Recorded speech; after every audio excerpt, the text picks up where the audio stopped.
Blog Talk Radio.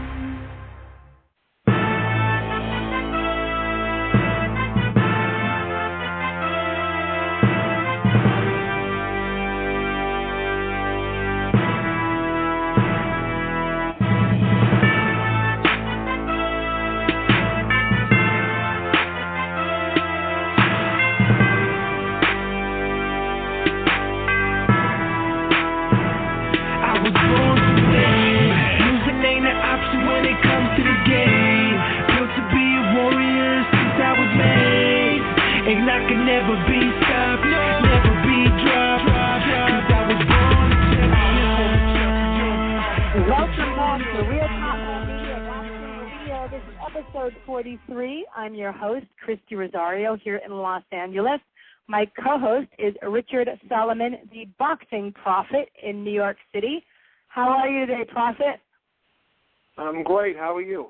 It's good to be back. Great. Yeah, I'm great. I just got back from the U.S. Championships.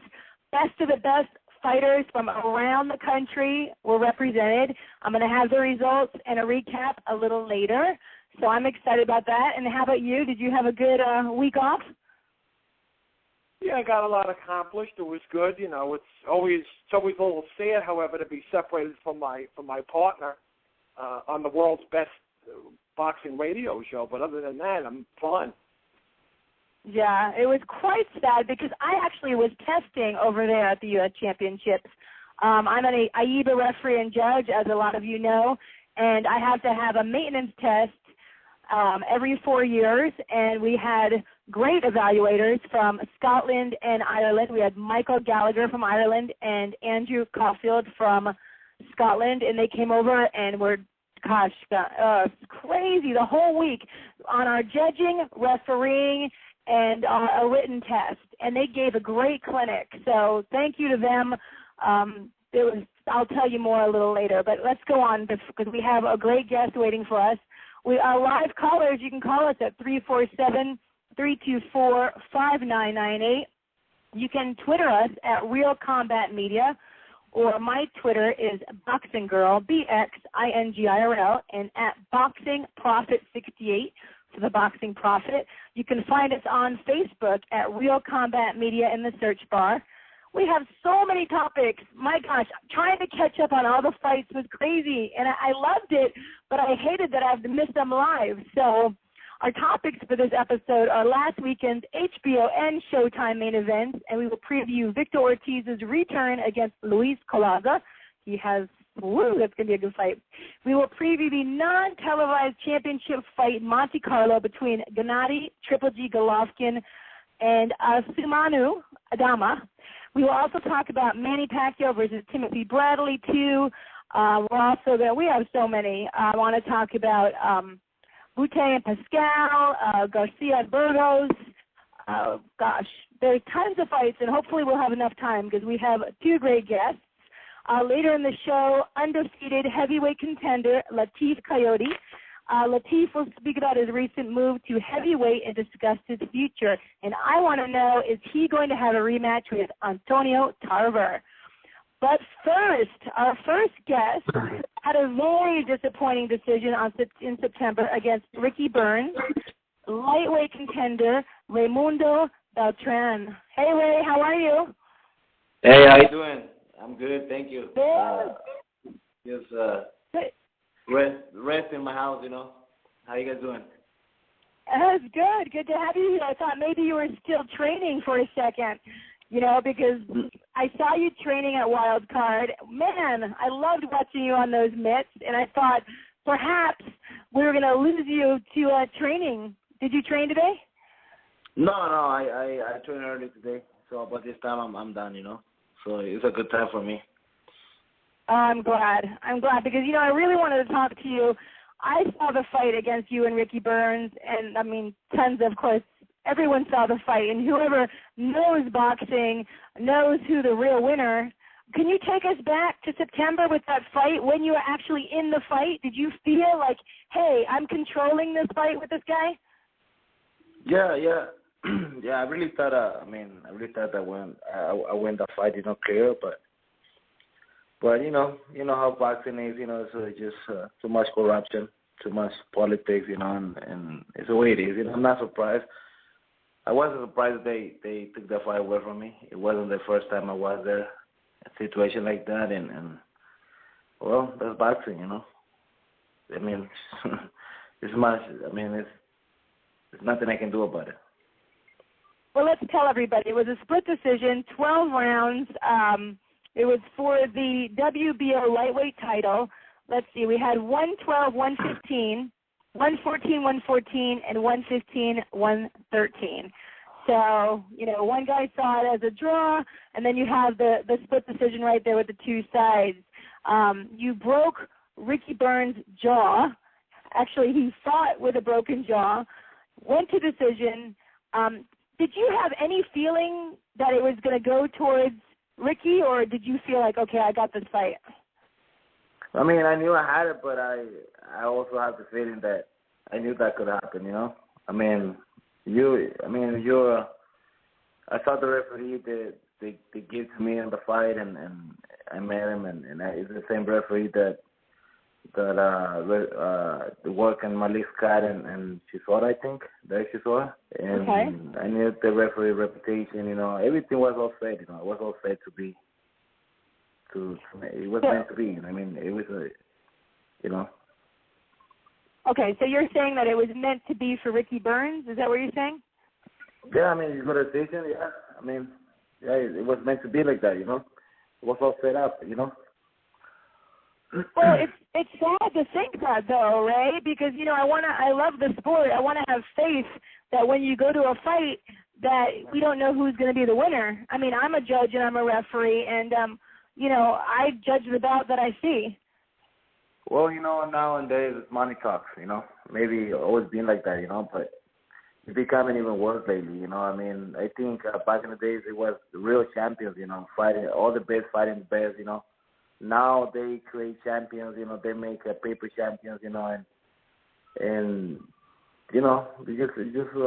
it's all about the good-looking guy, the somebody's son, or the clown, or this or that, or maybe they get protected because they invest money on him, and it's full of crap, But hey, I just gotta deal with it and keep working hard, and try to get what I want, It just okay. made me stronger, Well, that's what happens, It is what it is. I keep it real, I mean, it is what it is, I mean, right now, I just heard they give the WBC belt to Omar Figueroa, because right. Adrian Broner left it vacant, and they just give it to Omar Figueroa. He didn't even have to fight for it.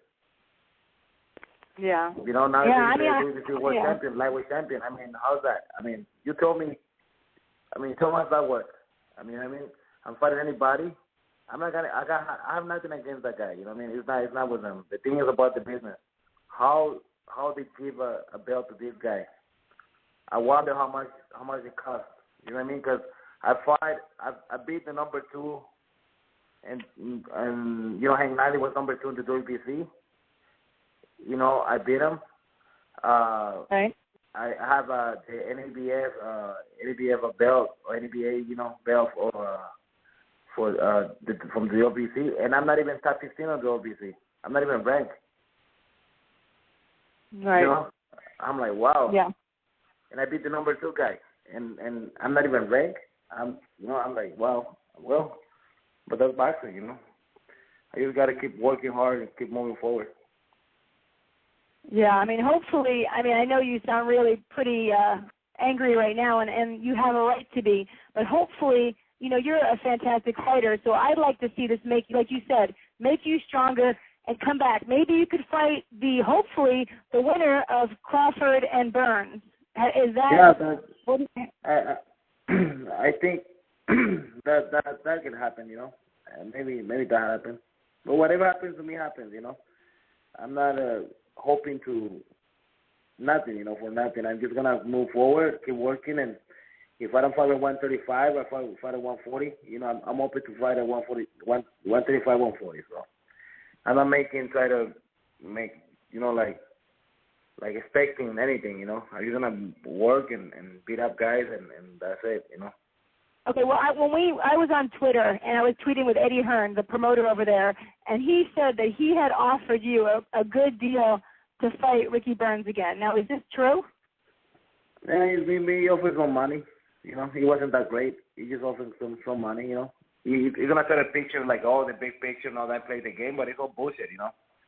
I mean, it is what it is. I don't care. Wait a second. I know you keep saying it is what it is, but, you know, your audience, your fans want to understand what's happening because we should be seeing you against Ricky Burns instead of Terrence Crawford or you against Terrence Crawford because Terrence is a great fighter and I'm not going to take anything away from him.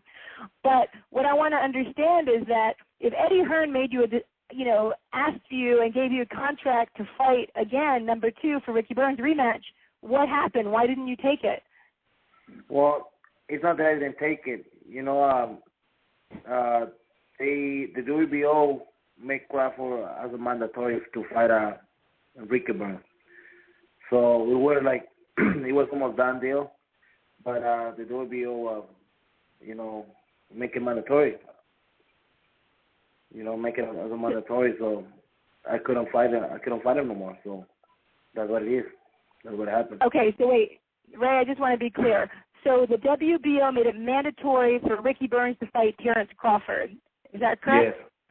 Yes. Oh, okay. So you were offered a contract from Eddie Hearn, but the WBO, and how does that happen that the WBO didn't offer it to you but offers it to Crawford? I don't know. You know. Ray, I want to I don't know how that happened. Come on now. Ray, you know, I mean, a great fighter. Listen, you want to smack me? Imagine what I want to do to those guys. Imagine just what I want to do to those guys. They play with my future, play with my life, play with everything, you know? So I know. I mean, and I can tell, and it makes me angry that you sound so defeated because you're such a fantastic fighter. Come on now. I'm not defeated. I'm not defeated. They don't have the power. They don't have the power to break me. You know what I mean? They won't break me. You know, I mean, I'll fight again April 12th, and I will fight. I will give a great fight. You know, and I gotta win the fight. You know, I'm not broke. I'm not how you say defeat. You know, I'm not defeated. I'm not even close. You know. The more I suffer, the more I struggle, the stronger I fight, you know. I fight harder, you know. So that's the way I think, you know. But at the same time, yeah, I mean, I'm frustrated, you know. Sometimes you get frustrated. It's not fair, you know. And I just say what it is. I just say what I think, and that's what it is, you know. Yeah, and I agree. It's very frustrating. I could tell you stories about what's happened with me with USA Boxing. It's very frustrating, but we don't let it defeat us, and we are stronger. And tell me, who are you fighting April 12th? Do you know? Well, we're working. I think we might fight. I think Rocky Martinez, a Puerto Rican. You know. Okay, Rocky Martinez. So another Mexicano. I can't even talk. Mexicano against a Boricua. Yeah. It'll be fun. Yeah. I'm gonna fight a Rocky Martinez. Yeah, it sounds like a fun fight. You know, he's a very tough guy, but, you know, it don't matter. I'm just going to go and do my job, you know, try to win and look good, you know. Yes, and, well, you will, right? You're going to get in there. I've seen you fight before. I've seen you train, and like I said, you're very talented. So Rocky Martinez, possibly, you're welcome, on April 12th, and then you're welcome, and then hopefully, and we're putting this out here, that you get to, you know, go against Terrence Crawford or Ricky Burns. Now, who do you think is going to win that fight? Well, I think Crawford should win. You know, it all depends on how Ricky Burns fight. You know what I mean? If he fight a boxing, you know, he got more chance to get the victory. And if they go to decision, it's going to be another rivalry over there, so don't be surprised. But oh, okay. Oh, that would be a bummer. So you think it might be a draw if it's really Crawford? You think it might be a draw? Or you think that they'll give it to Burns? They might give it to Burns again. There's so much money. Eddie Hearns make a lot of money with Ricky over there. He's not gonna let it go that easy. You know. Yeah, but so they go okay, to don't be surprised. Come on, if they keep doing that, you think that they could keep making money? Nobody's gonna want to watch if Ricky Burns keeps winning and doesn't, really win. Or do you think they could? Well, they, as long as people listen. People don't understand sometimes. Still so much crap in boxing, and people still keep going and keep going. This is not going to stop, you know what I mean? So, Ricky Burns, he sells tickets over there. He really sells tickets. So, Eddie Hearns can do it again. He's done it before, and he's going to do it again. So, Torres, he must really knock this guy out. If not, it's gonna be another robbery, There's a way. It's not. I can't really think positive when I see how many times they screw up. I can really expect them to do good. You know what I mean? I hear you. Yeah, I know what you mean. I can expect them. I can't really say something positive when it's all negative. You know what I mean? Right. And I think I don't think Ricky is gonna be mentally 100% recover from the broken jaw because he take his time. He take his time to be comfortable again. So, it happened to me twice, and I think Torres should jump on it, and take advantage of it. I think Rick is gonna be insecure, about that. I know he will. He just come out of a hard fight with me, and then he's gonna go to another top fight, and that's gonna be on his mind, and that kind of block you, you know what I mean, and it's gonna bother him for the fight. I know he will. So do you think he could use that as an excuse, like, oh, my jaw was hurting, or if he gets defeated, or you think he's a man enough to say, oh, okay, you beat me fair and square? Well, the last time I fought him, they was doing excuses that, I got the jaw broken in the second round and all that. It's bullshit. It's crap. It's not truth. I break his jaw in the 8th round. They just discredited me, saying that it wasn't the second round. They're saying, trying to put the people always a brave guy, this and that, and what if he doesn't break and all that. He didn't, but I beat him, I beat him. And at the end of the day, like I said before, I break that jaw. He didn't break himself, you know what I mean? But I did it in the 8th. He wasn't on the second round. If I would have break that jaw in the second round, I would have stopped him. Right. Because when I put him down in the 8th, he took a knee and he started moving his jaw like something was wrong, like something was off. Let me tell you, if you break the jaw in the second round by the 8th, you will be in so much pain, you wouldn't be even able to move it. You wouldn't want to move it at all because so much pain by that time, you know what I mean? So, he can tell me that because it happened to me twice, It happened to me twice, so I know how it goes, you know what I mean? I know how it is. I know how it goes. They're not going to tell me that and bullshitting about it and just make excuses just to have another shot, and look good to people have another opportunity, I beat him. Right. I beat him, and that's period, And I trained hard, and I trained hard for that fight, and that was the result, of my hard training and dedication. And I break the jaw. I break it. He didn't go to a ring with a broken jaw. I break it. So that's a result of hard working, Right. Good points. You certainly hit hard, that's for sure. I have my co-host, the Boxing Prophet. Prophet, why don't you jump in here? Sure. Thanks, Raymundo, for being on the show. And you definitely are, at least in my eyes, the people's lightweight champion. Thank you. With regards to the fight against Ricky Burns, you did all that you can do. You knocked him down in the 8th round. Like Christy said, you broke his jaw. And that's why so many fighters today are hesitant to take that transcontinental fight overseas. Because what happens overseas is just atrocious. We've seen so many decisions where a fighter in his home country gets a gift decision. So does that make you hesitant to go overseas again? You say what? Are you hesitant to go overseas again if the opportunity presented itself and you had to go overseas? You know what? Yeah, you know what? I've been the underdog my whole life, and I'm not scared to go again. You have to go again, I go again. It doesn't even bother me. You know what I mean? I believe of my abilities, and as long as it's on TV and everybody see it, that's all I need. You know what I mean? Right. So I mean, I know as long as I do good and put a good show.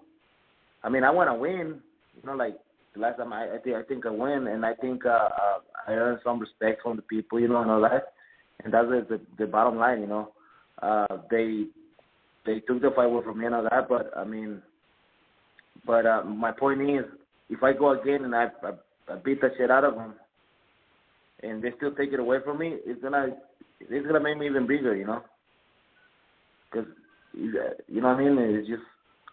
It's not gonna hurt me. It didn't hurt me this time. You know what I mean. I still have another shot, and I will have another shot, and I just take advantage of it, you know. And work hard to try to get the title again, you know.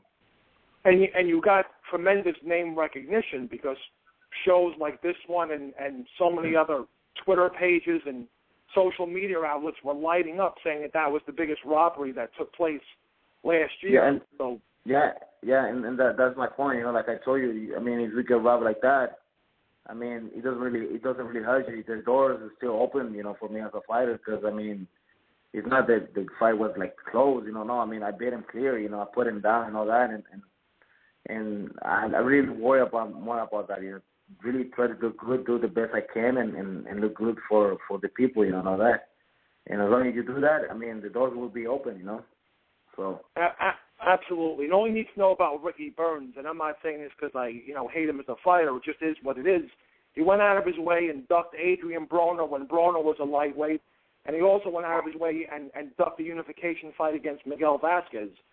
So It's just, that's all you need to know about Burns. But regarding Omar Figueroa, last summer he was in a fight at the A candidate, a savage fight against Nahito Arakawa for a vacant belt, and it goes to show you the politics of boxing. Now, on March 8th, on the undercard of Canelo against Angulo in the pay-per-view, Figueroa is going to fight Canelo Alvarez's brother, Rigoberto Alvarez. To me, which should be an easy win for Figueroa because Alvarez looked horrible in his last fight. If Omar Figueroa gets the victory, and it's no certainty, because if that fight goes the distance, I could see Canelo's brother getting a gift decision. Thus, the politics of boxing, take over again. And that's my point. Who is fighting with Omar Figueroa? He's fighting Canelo Alvarez's brother, Rigoberto Alvarez, on March 8th on the undercard of Canelo. Excuse me again. Who is it? Say this again? Who is it? Who is fighting Omar Figueroa? Omar Figueroa is fighting Rigoberto Alvarez. Yeah, sorry. Brother. I get it. I'm just joking with you. I'm like, who is he? You know what I mean? You get my point? Who is he? Oh, I understand. I mean, who the fuck is he? I mean, like, you get my point? I fucking work so hard. Yeah, you know what I mean? Yeah, I get he hasn't fought anyone. He hasn't fought anyone to earn a title shot. I see where you I mean, listen, I don't got nothing personal against any fighter. If it's good for him, and it's okay, I'm got nothing against those guys. You know what I mean? It's not against the opponent. It's not against the fighter, because the fighter fights. You know what I mean? If you're on the right, with the right people, the right time, and right opportunity, well, it's good for him. You know what I mean? But that's my point. A lot of fighters like me, they're fighting number ones, they're fighting top fighters and all that. It's hard for us to get an opportunity, and that's politics. You know what I mean? And that's what I'm telling you. It's all about the money. And of course, as a fighter, I want my money. I want to make my money. I want to have family to feed, but we have the power in the politics.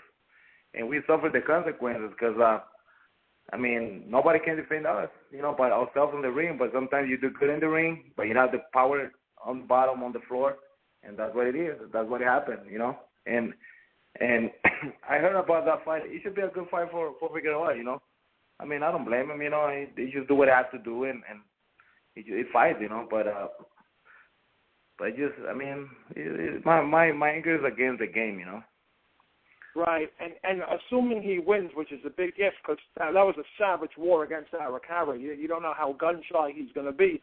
that's a fight Yeah. you'd be more interested in, because I think it would be a more aesthetically crowd-pleasing fight. You against Figueroa, as opposed to you against the winner of Crawford Burns. You take that Figueroa fight in a second. I would like to see the fight. I would like to have the fight. You know, the only problem is I thought about it already, but you know, it's Golden Boys and Top Rank, and you know, I think the styles, you know, his style and my style would really do a good, entertaining fight. You know, I still kick his ass, you know, but I still beat him. Yeah, I don't doubt it for a second. And also another fight that I enjoyed watching was you against Lundy on ESPN, and you obviously, to me at least in my mind, you dominated that fight as well, and yet the judges had it, you know, deceivingly close. So yeah. I won, and you're very aggressive, but there are, you know, certain spots in the Burns fight and the Lundy fight where you looked complacent, and rightly so, because at least on my scorecard you had big leads, but it seemed like at some point in both of those fights where you took the pedal off the metal, and maybe you gave away a round or two because you thought you know, in the back of your mind you had the big lead, you know, especially in the Burns fight. Did you maybe take a lesson from those two fights, like never again will I ever be complacent, and I'm going to fight 3 minutes of every round now for the rest of my life? Yeah, you know what? It was in the difference about a Lundy fight and Crawford, and Lundy and Burns. You know, the thing about Burns, Lundy was fighting. It was boxing, but he was fighting. You know what I mean? With Burns, he was avoiding fighting. It was kind of more difficult when you fight up against somebody that doesn't want to fight. You know what I mean? And one of my friends told me, man, why'd you let him go when you have him hurt? I said, you know what? I had him hurt a couple of times, and I see it. But then I landed another good shot, and he recovered right away. You know, what I really noticed on Burns, you know, he his condition is great. You know, I had him a couple of times, and I hurt him, and in 2 more shots, and then I can see his eyes and his face and all that, and I said right away, man, he's recovered already. You know, so I didn't want to get too crazy. You know what I mean? And mess it up and give him a momentum. You know what I mean? He get us some good shots and give me some good shots and give him, you know how it is, they give him the round, you know, but you know what I mean? So I was trying to be very careful because I know he had the experience in world title shots, and I was kind of more careful on that, you know what I mean? But yeah, I mean, and sometimes I think I made a mistake and I should keep pushing the whole round, you know, but it was kind of hard because it was like really avoiding me too much, you know? Like I said, I'm not trying to make excuses, but when you fight somebody against don't want to fight, you just don't fight back. It's kind of hard to get him, you know. It's a matter of style. Style sometimes makes you know, for ugly fights. But you know, before your recent fights, you were pretty much well known in boxing circles as one of the main sparring partners for Manny Pacquiao. And tell your fans about those experiences you had with Manny. Well, you know what? To me, like I always say, to me it's like it's an honor, it's a dream come true. You know, I think a lot of fighters, or I know maybe any fighter would like to be part of one of the greatest of the whole time, part of his training camp or part of his life, you know, and all that, because greatest champions don't come that often, you know. So to me, I was a kid. I remember I saw in the newspaper to see a Sugar Ray Leonard, you know, Chavez, and I always wonder, you know, how that would be to meet a person like that, you know. But I think I become even more lucky because I think Manny is the greatest, not just a boxer, but the greatest human being I ever met. Because, you know, you don't know anybody to you give the person the power, you know what I mean? That when you really know the person. So Manny was like a regular champion to be a greatest superstar. He was making millions, and he's still the same guy, so humble, very cool guy, and he always caring for me, you know. He would treat me with he appreciated my work, you know, and the sparring partner's work like almost nobody does.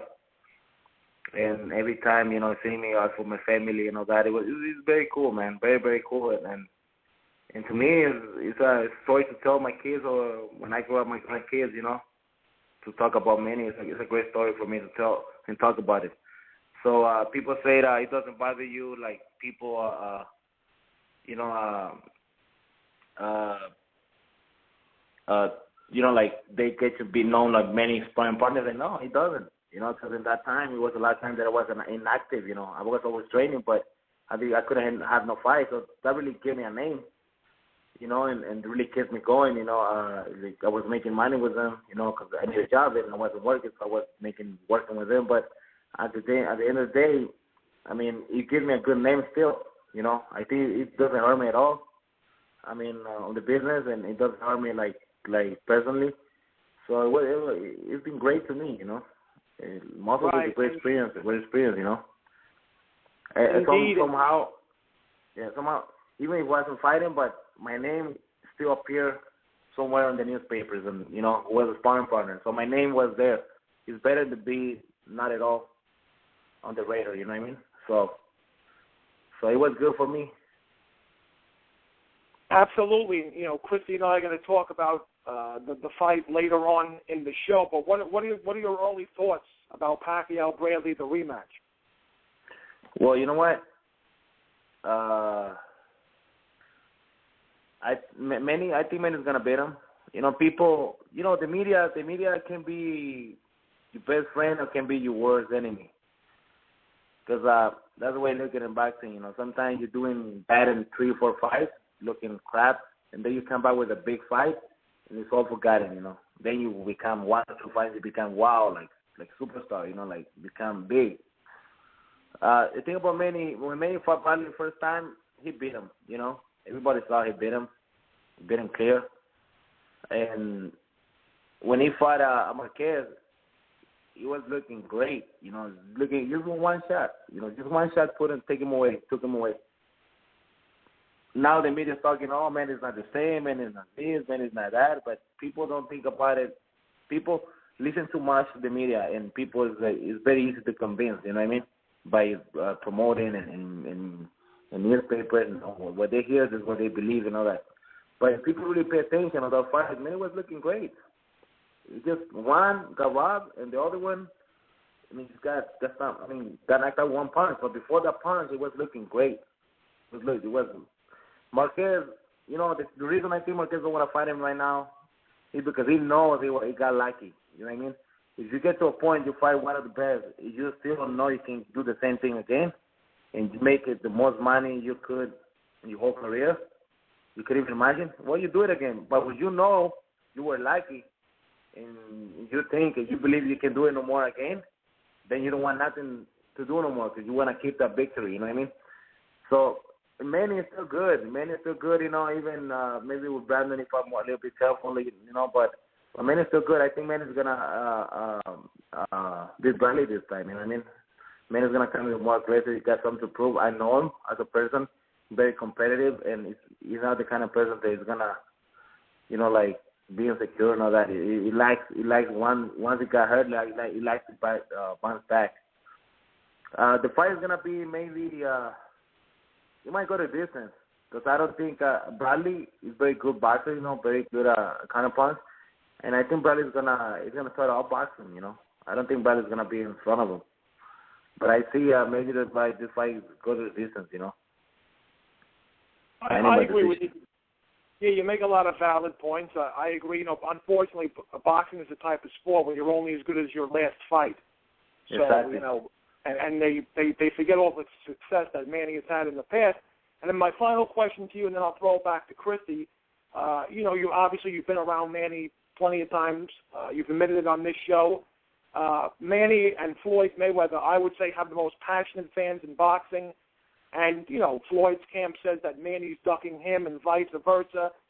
With your own interactions with Pacquiao, do you think does Manny really want the Floyd fight? Is it Bob Arum himself that's keeping Manny away from Floyd? How would you assess the situation? And in your own mind, Raymundo Beltran's own mind, will the fans ever get to see a Mayweather-Pacquiao fight?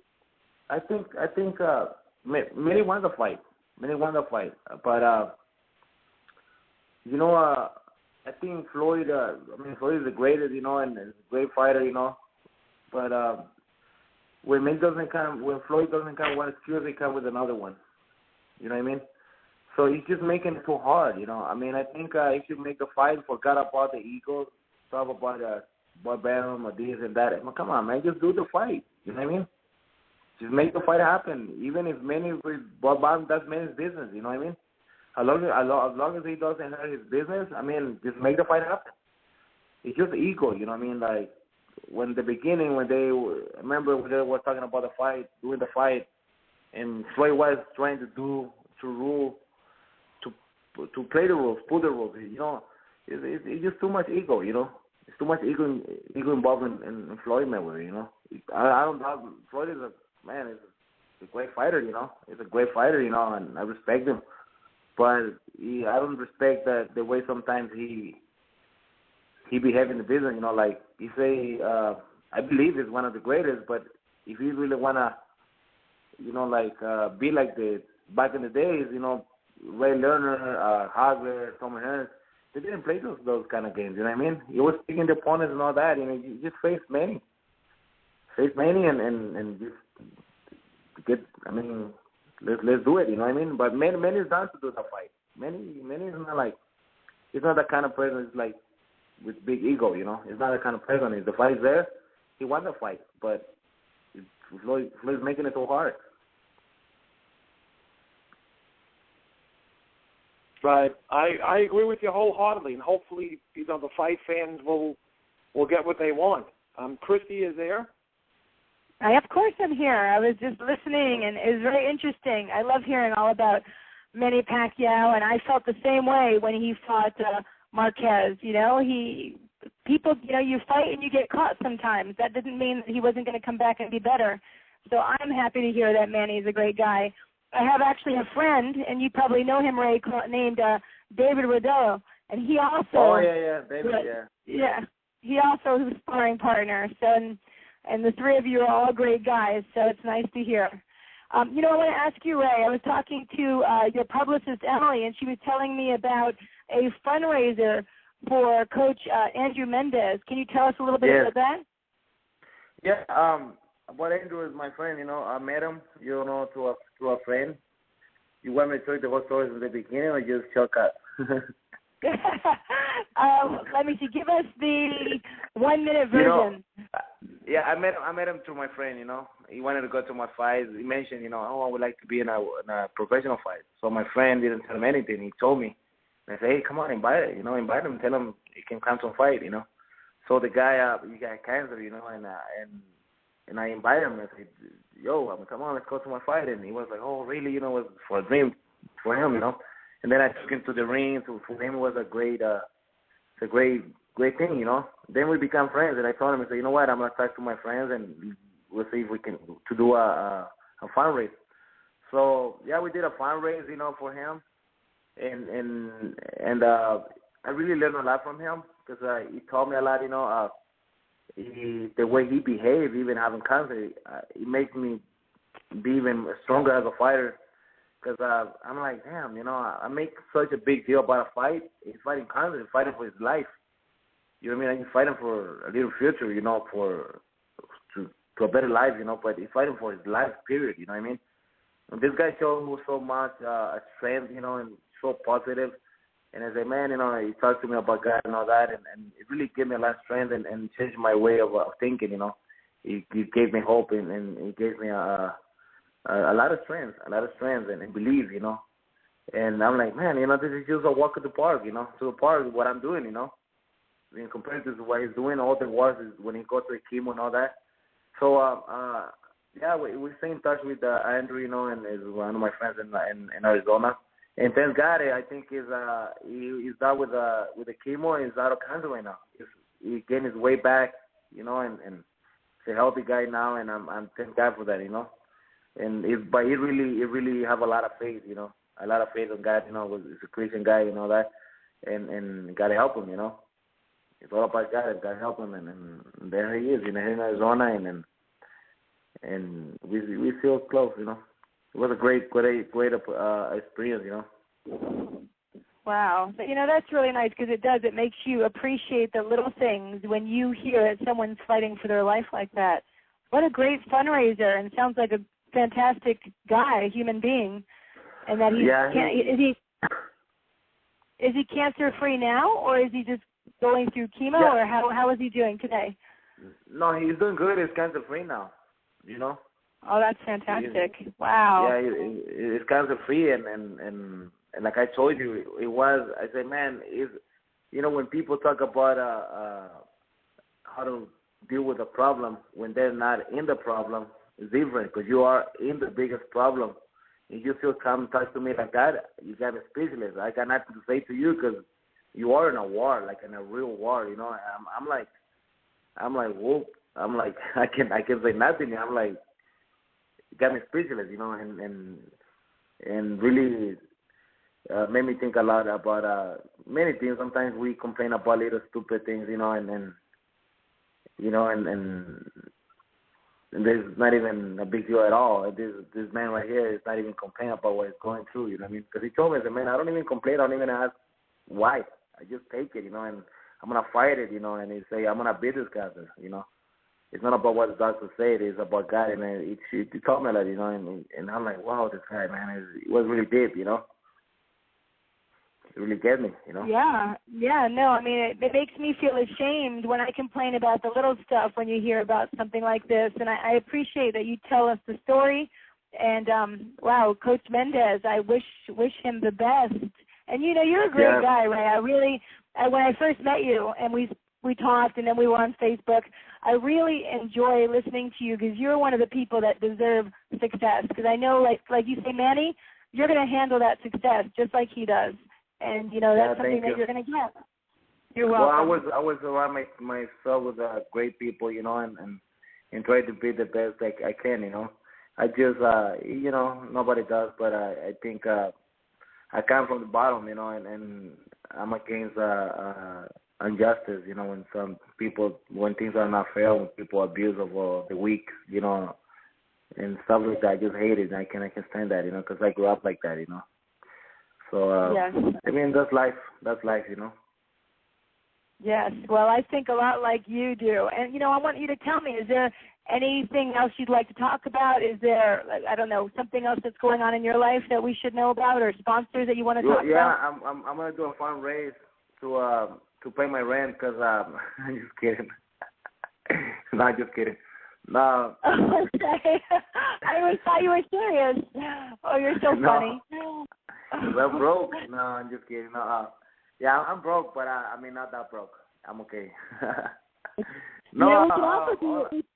Wait! I got an idea. We can call it Arroz y Frijoles fundraiser for Raymundo Beltran. Can we do something like that? And then they'll give you a bunch of rice and beans.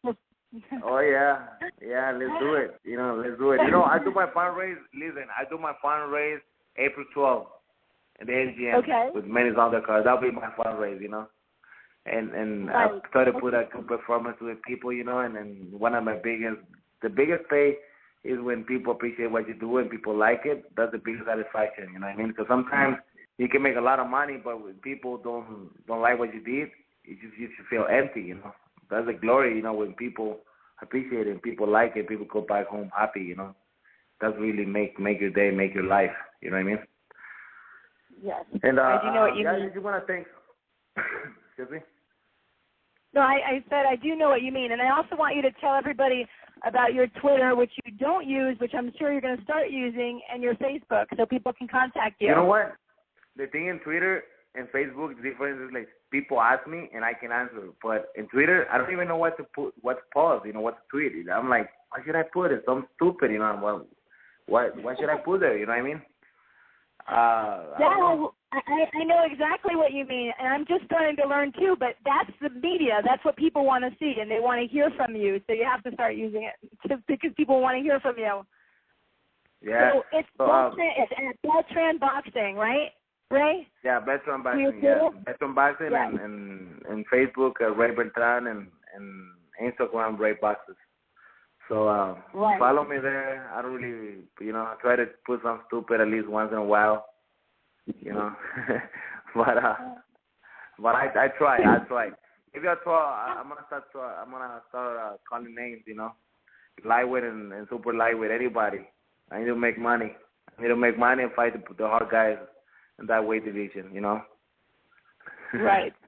Well, you showed I said, and everyone else says, they saw when you fought Ricky Burns what a fantastic fighter you are. So, everybody knows you won. They know that you're a great fighter. You're going to get that opportunity, and we'll be watching you, Ray. So, Thank you. I won't have to smack you again when you get all depressed on me, okay, and mad. Because you're not going to come back and you're going to be happy, okay? Yeah. Well, you know what? I'll keep trying to doing good, so you can keep coming. I can keep doing interviews in your radio station. As long as you do good, you still have a place here. So I'm gonna try to do good, and because I like it. I like the attention. You like the attention. Well, it's good, and you're talented, so you should get that attention. Well, yeah. We hope you'll come on again. Tell us about your fight when you know exactly if you're going to fight Martinez or not, and we want you to come back and talk to us next time you're going to be here. I know you're going to be with good news, right? Yeah.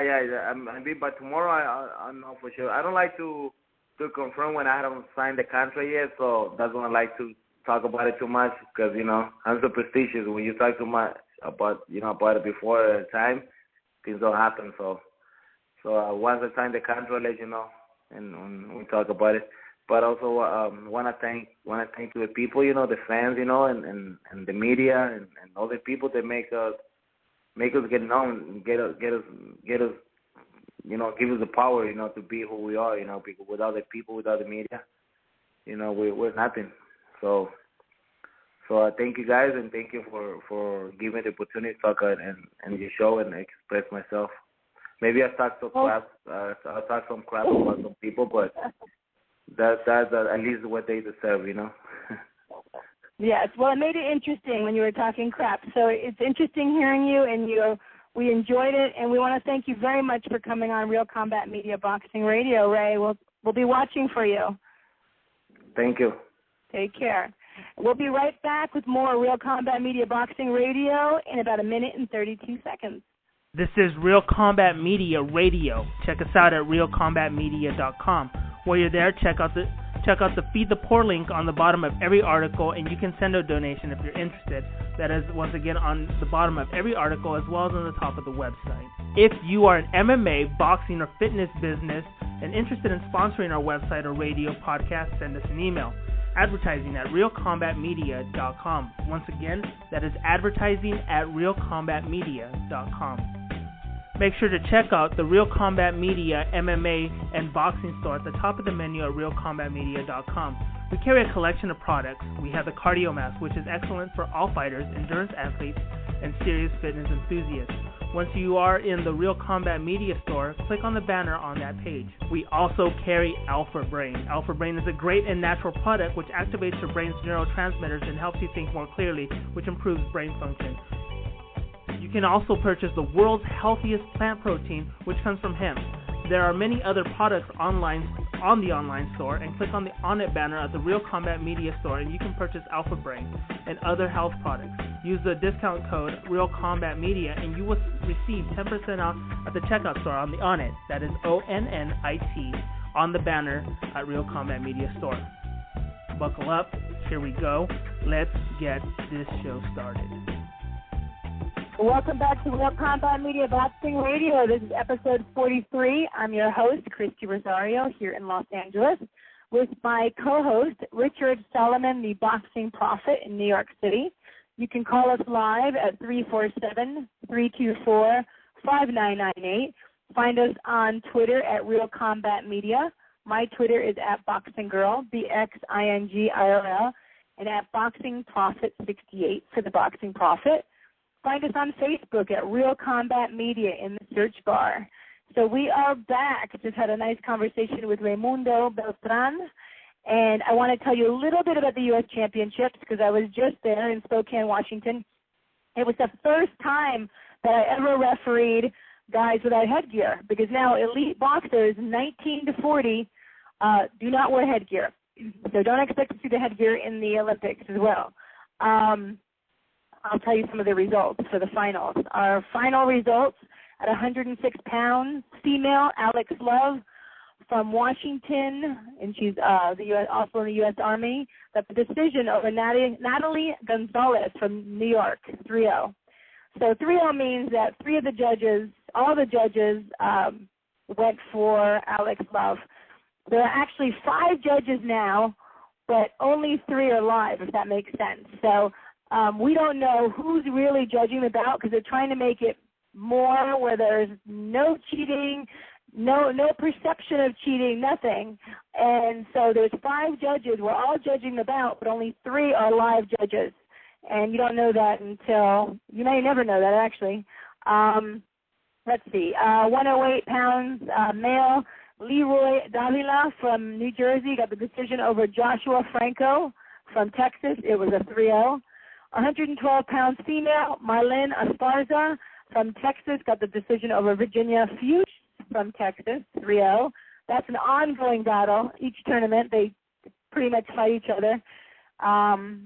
Let's see, 114 pounds, Malik Jackson of Washington, D.C., got the decision over Sean Simpson of Chicago, Illinois, 2-1. 119 pounds female, Christina Cruz from New York, got the decision over Amanda Pavone from Massachusetts, 3-0. 123 pounds male, Jericho O'Quinn from Michigan, got the decision over Sharon Carter from Missouri, 3-0. 125-pound female, Tiara Brown from Florida, got the decision of Elisa Porter from California, 2-1. 132 pounds male, Gennaro Gomez from California won on TKO over Dos Gonzalez from California. 132 pounds female, Queen Underwood from Washington, got the decision over Michaela Mayer from California, 2-1. That's another ongoing. Michaela and beat Queen in the PAL, and then Queen beat Michaela in the U.S. Championship. So they're going to have quite the competition comes the Olympic year, the Olympic trials. 141 pounds female, Destiny Chirino from Rhode Island got the decision over Jasmine Singh from California, 3-0. 141 pounds, Abraham Nova from New York won on TKO over Efren Estrada from Oregon. And actually, that was my bout. My gosh. I had 141 pounders. I get in the ring to referee. Everything's going smooth. A minute and 56 seconds. Overhand right from Abraham landed on Efren, and he went down. So I went down, gave him a count. Efren stood up, and he just, you could tell he was still out of it, and I had to stop it. So we got a TKO in a minute and 56 seconds. Nobody was really happy except for Abraham. I'm sure Abraham's fans, they were happy, but Efren's camp was very unhappy. But I'd rather stop it and have him be able to fight another day than, have him leave on a stretcher. 152 pounds, female, Danielle Wolf, San Francisco, California, decision over Melissa Kelly from Massachusetts, 3-0. 152 pounds, male, Jose Albe from Texas, decision over Sherdell Booker from New York, 2-1. 165 pounds, Clarissa Shields, who was our gold medalist in the 2012 Olympics from Michigan, got the decision over Franchon Cruz from Maryland, 3-0. 165 pounds male, LaShawn Rodriguez from New York, got the decision over Anthony Campbell from Tennessee, 3-0. 178 pounds male, Julius Butler from Missouri, got the decision over Jasper McCargo from California, 3-0. 178 pounds female, Dara Shin from Virginia, got the decision over Heidi Henriksen from Minnesota, 3-0. 178 pounds plus, Crystal Dixon from New Rochelle, New York, got the decision over Denise Rico from East LA, California, 3-0. 201-pound male, Joshua Temple of St. Louis, Missouri, got the decision over Thaddeus Simmons from Michigan, 2-1. And 201-plus male, Cam F. Awesome from Kansas, got the decision over Elvis Garcia from Washington, 2-1. And that is from the U.S. Championship. So we had a whole week of great bouts. I had a whole week of testing. They have to test us in the refereeing, and I'd say 6 out of my 5 out of my 6 bouts, I had test bouts. So they really got to see what I was made of as a referee, and I think it turned out well because the evaluators were great, gave a great clinic, Michael and Andrew, and we all learned a lot, so it was fantastic. So we are back to Real Combat Media Boxing Radio, and I have the Prophet here. And Prophet, I think I'd like to talk about Mikey Garcia and Juan Carlos Burgos first, because, Garcia, I mean, that was quite a fight. I mean, I was impressed with Burgos, but I'm not going to tell you how I felt impressed until you go first, because I've been talking too much. Go, Prophet. Well, let me just make a quick correction, Chrissy, because I don't want the millions of our fans to say, what the heck is Prophet talking about? But on the Angulo Alvarez undercard, it's not Rigoberto Alvarez who'll be fighting Figueroa. It's Canelo's other older brother, Ricardo Alvarez, who's actually dropping down from junior welterweight to lightweight to face Omar Figueroa. Maybe that's why Raymundo Beltran was a little bit flabbergasted. But it is Canelo's sibling. So I was right to say that it was a sibling, just I got the wrong sibling. So to make a long story short, it's Omar Figueroa against Ricardo Alvarez, Canelo's older brother, on the Canelo versus Angulo undercard fight on March 8th, just to get it correct. But in terms of back to Mikey Garcia. Go ahead. In terms of the Burgos Garcia fight, I thought it was kind of an uneven performance by Garcia. In some respects, it was a very good tactical fight. I thought Garcia would win easily, and he did. I gave him 10 out of the 12 rounds. I thought he dominated the fight. He counterpunched very well. He threw crisp, sharp combinations. His defense was pretty good, but he didn't make a statement like he had in his 3 previous fights when he destroyed Salido, Juan Manuel Lopez, and Rocky Martinez, all respectively, and in a row. It takes 2 to fight, and Juan Carlos Burgos, in the early part of the fight, actually hurt Mikey Garcia in the second round.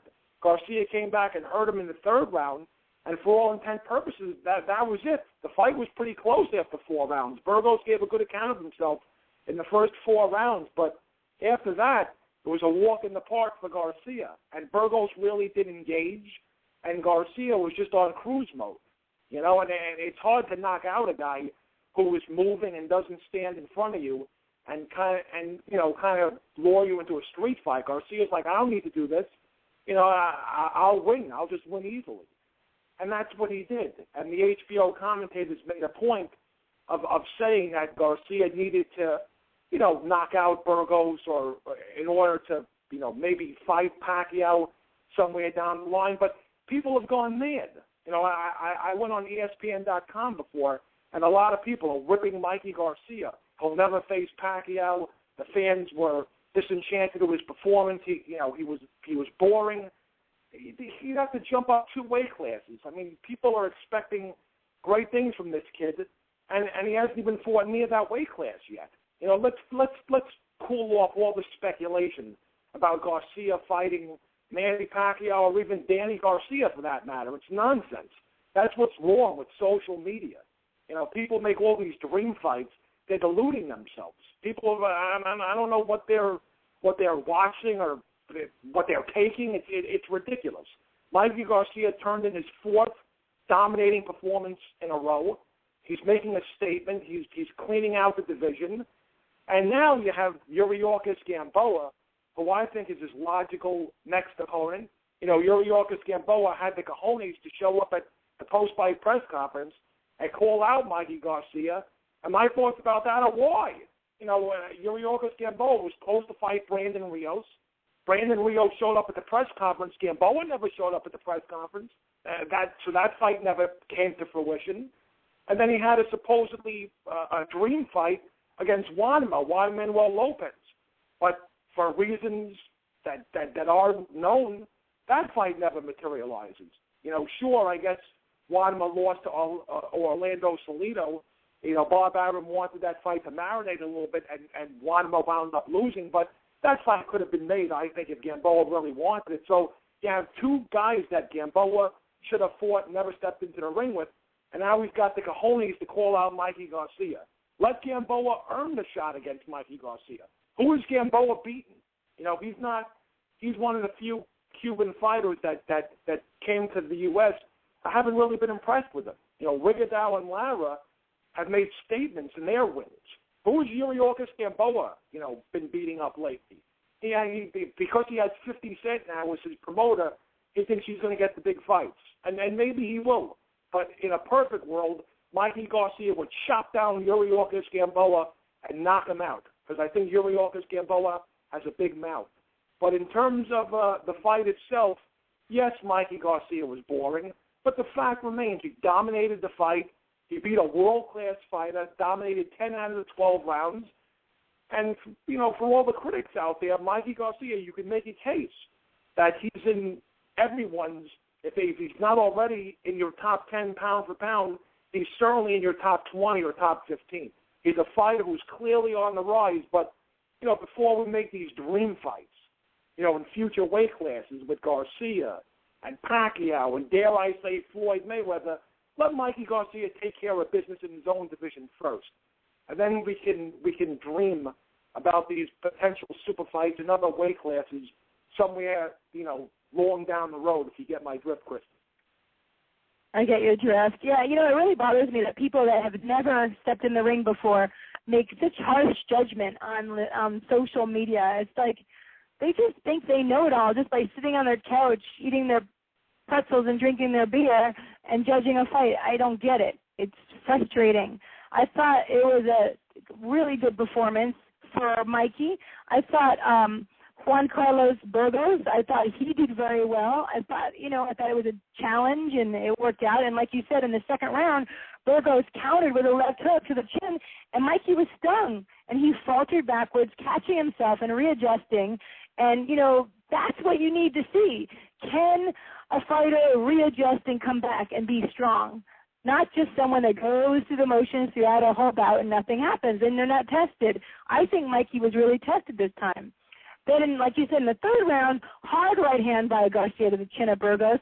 Burgos holding on to recover because Burgos has been around for a long time as well, so he knows what to do. He's not stupid. He's not going to step back and try and exchange when he's hurt. And, and then the rest of the, you saw the fight. The rest of the fight, it was strategy. It was kind of like a chess match. And if you like that and you really like boxing, you'll appreciate it. Just like when you watch Rigo, he is just the master, and he's technical, and he's great. And those that just want a slugfest, go watch UFC. You can go see that poor guy, Silva, who got his leg bent out of shape and broken in just the wrong place, and maybe that'll make you happy. But I think Mikey Garcia is fantastic. I think Burgos still has a good career ahead of him, himself. I think they're both very good fighters, and, I enjoyed the fight myself. So if you didn't enjoy the fight, well, that's your problem, guys. But we're going to move on. We're going to talk about another fight that I thought was kind of interesting. Bryant Jennings and Artur Zdoka. That was another interesting one. What did you think of that fight, Prophet? I thought Bryant Jennings made a statement. In my eyes, he clearly is the best American heavyweight around today. He had a great platform to perform on in HBO. He needed the stoppage victory. He got it. He is a work in progress, but, a lot of people will say Deontay Wilder is the best American prospect. He's scoring knockout victory after knockout victory. He's a human highlight reel, but he doesn't strike me as a guy who has, a great jab like Jennings, good lateral movement, good defense. He seems to be the type of fighter who just goes in there and knocks everyone out cold within 3 or 4 rounds. I don't think he's ever been past the 4th round in a professional prize fight. Jennings, he's still green, but at least he seems to be the total package. He's got decent power, got a good jab, good movement, pretty good defense. The only thing is I think he's still a long way from contending with either one of the Klitschko brothers. Everyone wants an American heavyweight champion, and he could be our best bet. My only advice for Bryant Jennings is, don't let your people rush you into anything.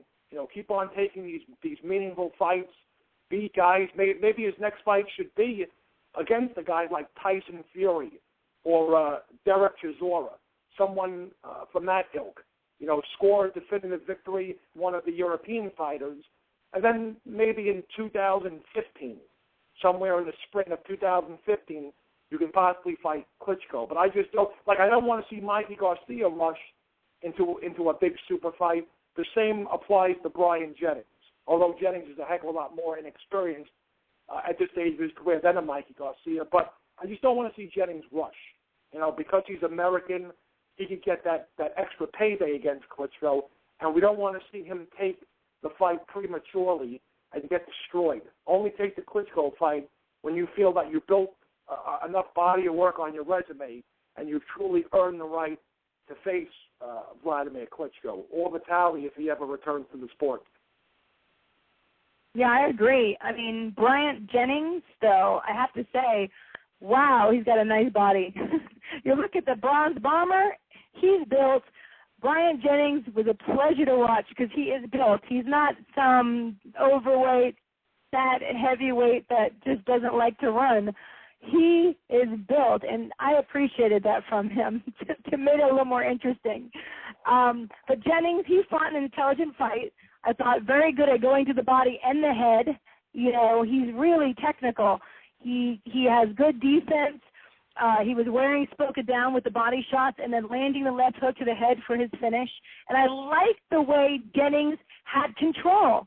When Spilka was falling against the ropes, there was a point where Jennings was just about to throw, and he stopped himself because it was like, why punish him anymore? The guy's almost on the floor. The referee hadn't jumped in yet. And I like that he had that control because he already obviously won and then finished with TKO for Jennings. So I like Bryant Jennings. I, too, would not like to see him rush and fight a Klitschko. I'd like to see him get more under his belt and then come back. I think he was a pleasure to watch. I enjoyed him. But, the UFC fans might not like it because it wasn't quite as exciting as some of the others. But for me, I enjoyed it. I thought it was good. And the other guy, Spilka, Artur Spilka from Poland, wow, he just reminded me of, like, one of the guys from Rocky, I will break you, but he didn't do that. So I thought it was very entertaining. And I like Bryant Jennings. I look forward to seeing him fight in the future, that's for sure. Let's see, Prophet. Let's go on to our next. Pascal and Boutte. Go ahead. Yeah, I think basically Lushan Boutte should be ashamed of himself. And I'm not just saying that because I picked him to win the fight, and we had the interesting interview with the legendary, iconic Roy Jones Jr., who helped Pascal a great deal in his corner. But, every side has every story, I guess, has two sides. And to me, yes, did Pascal win the fight? Absolutely. But if you're a Boutte fan, you could just as easily say Boutte lost that fight. There were so many opportunities where he had a shot to throw combinations, and it's just, the body, the mind said yes, and the body said no. He's just a man who lost all of his confidence when he lost to Carl Froch, and he performed well. Everyone seems to think that Carl Froch destroyed Lushan Boutte. Boutte had moments in that fight before Froch stopped him in the 6th round. But, for all intent and purposes, he hasn't been the same fighter since Froch. He proved it against Pascal. I saved face with my prediction because I said if Boutte doesn't have any confidence and he's gun-shy, Pascal will win. And if the old Boutte shows up, he should cruise to a decision victory. And you saw some of that old Boutte in the 12th round when, for all intent and purposes, he needed to knock out to win, and he went after Pascal. So my question to you, Christy, and to all the other fans listening to the show is, where was that Boutte the whole fight? He just didn't show up. His corner was screaming at him, yelling at him, saying, what are you doing? You have to throw more punches. And if I was his trainer, I would have stopped the fight. I would have stopped the fight and said, listen, you don't want to fight, I'm waving in the towel. Well, why do you have to put me through this? It burns me because he was a guy who I thought was very underrated, who probably should have been in the Super 6 tournament. And it goes to show that sometimes, promoters do the right thing. Showtime did the right thing in not including him in that Super 6 tournament. Obviously, he's not good enough. One loss, and he becomes very disenchanted and he loses all his confidence. He's basically, I guess, a front runner, you know, and there's no place in boxing for a front runner. We'll talk about him later. Look at Victor Ortiz. He basically said he doesn't want a career in boxing anymore after Marcos Maidana beat him, but yet he comes back and scores an impressive victory against Andre Berto in a war and goes on and fights a Floyd Mayweather Jr. He regained his confidence. Bute, to me, is lost, and he should really seriously consider retiring. I mean, there's no place for boxers who lose their confidence, you know, not because one loss shouldn't deter you from being passionate in the ring. And Bute was a no-show. Pascal did what he had to do to win, and I give him and Roy Jones Jr. all the credit in the world, but make no mistake about it, Bute's performance was atrocious and very unbecoming of a former super middleweight champion. Yeah, let's look at the scores here. 118, 110, 117, 111, and 116, 112. All for John Pascal. Almost said the wrong person. Jean Pascal. I'm sure Roy Jones Jr. was happy on that one. Yeah, it was kind of an uneventful fight for me. And like you said, he fought in the 12th round, but come on now, what happened in the first 11 rounds? So, I don't know. You think you'd like to see a rematch, Prophet? And yeah, it was disgraceful. I just don't understand how a guy goes from being the champion of the world to having no confidence in his own ability. I mean, it's unreal. And the corner screaming at him, "What are you doing?" And you know, and Pascal was going through the motions, and he didn't really have to do anything much because Bute would engage him. And it was just the only thing that I thought was interesting about the fight, Christy, if you saw it, was the post-fight interview when Max Kellerman said, "How about you fighting Adonis Stevenson?" Because they're both so big in Canada.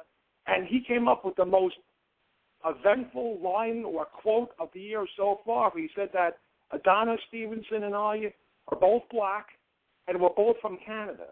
So I started to think, does that mean that they don't have to fight each other? Because they're both African-American and they're both from Canada? Like, well, what the hell is he trying to imply?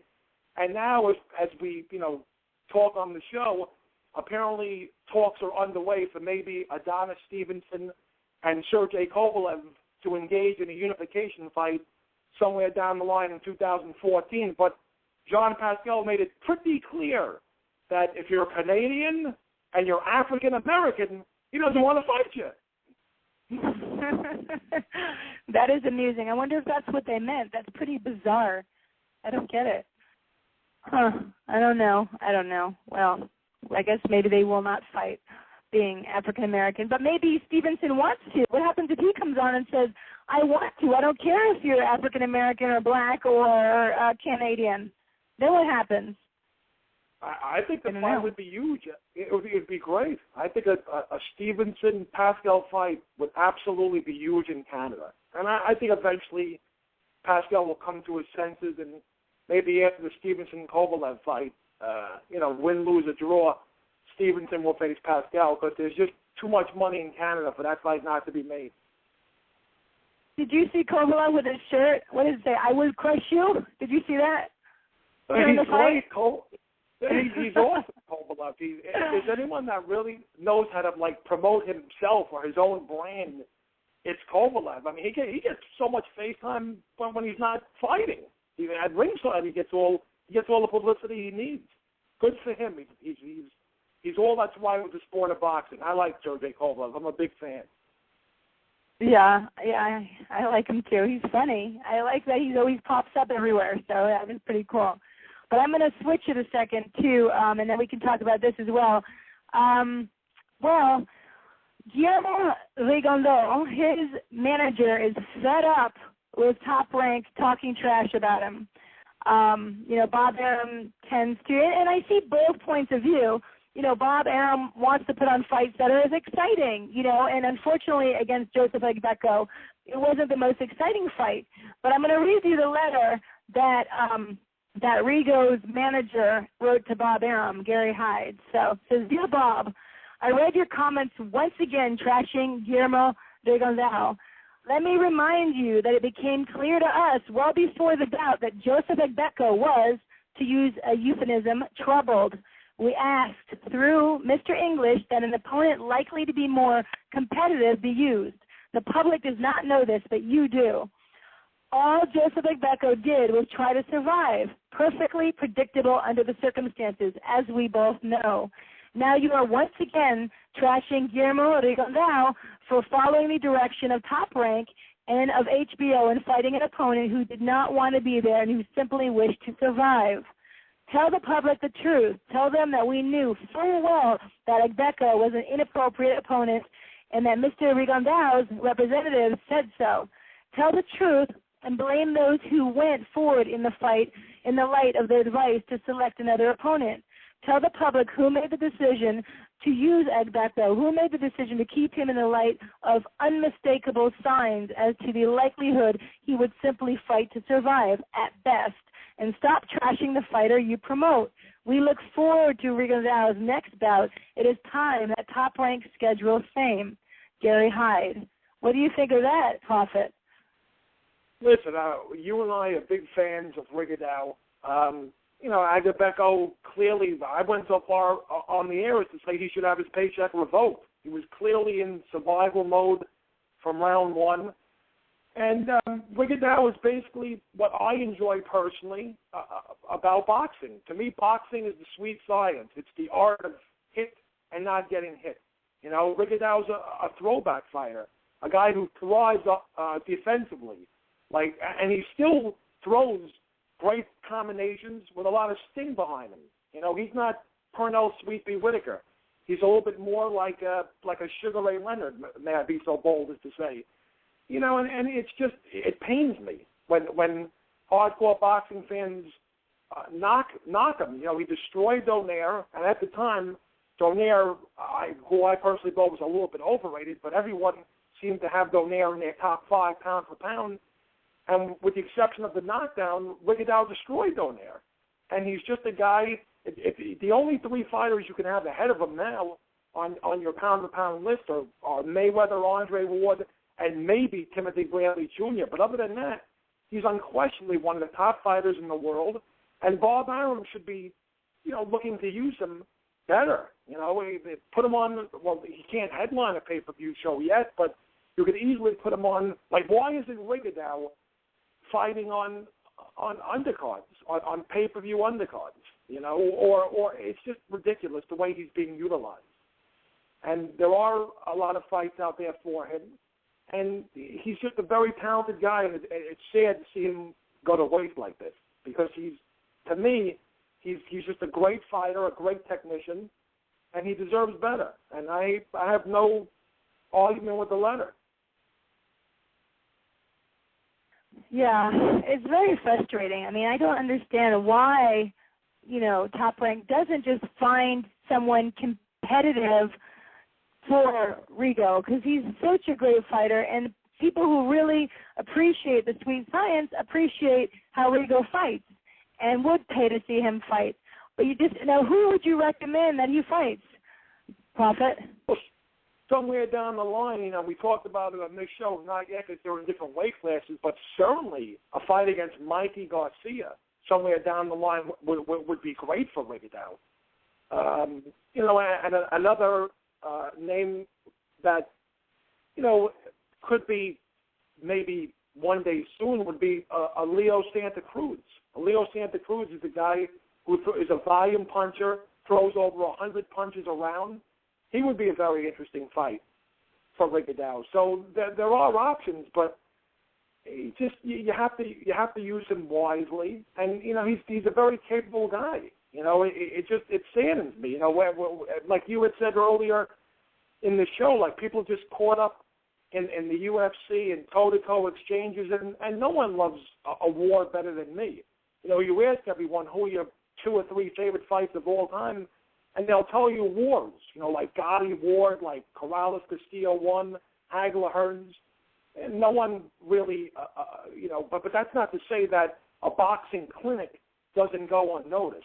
And what Rigondeaux does is just pure boxing perfection. He just outboxes you and wins every round. And that's what, the sweet science is all about. And it's not like he runs. He's not this guy who just runs around the ring and is very, very boring. He does engage, and he has a lot of pop behind his punches, and he hurts you. So it's not like, you know, he's completely boring. It's just I don't understand it at all. But, you know, Mikey Garcia will have to happen somewhere in the future because they're in different weight classes. But a Leo Santa Cruz fight, I think, would be very captivating for all boxing fans, not just the hardcore boxing fans. Because, like I said, Leo Santa Cruz does throw a lot of punches in every round. He's pretty good at cutting off the ring.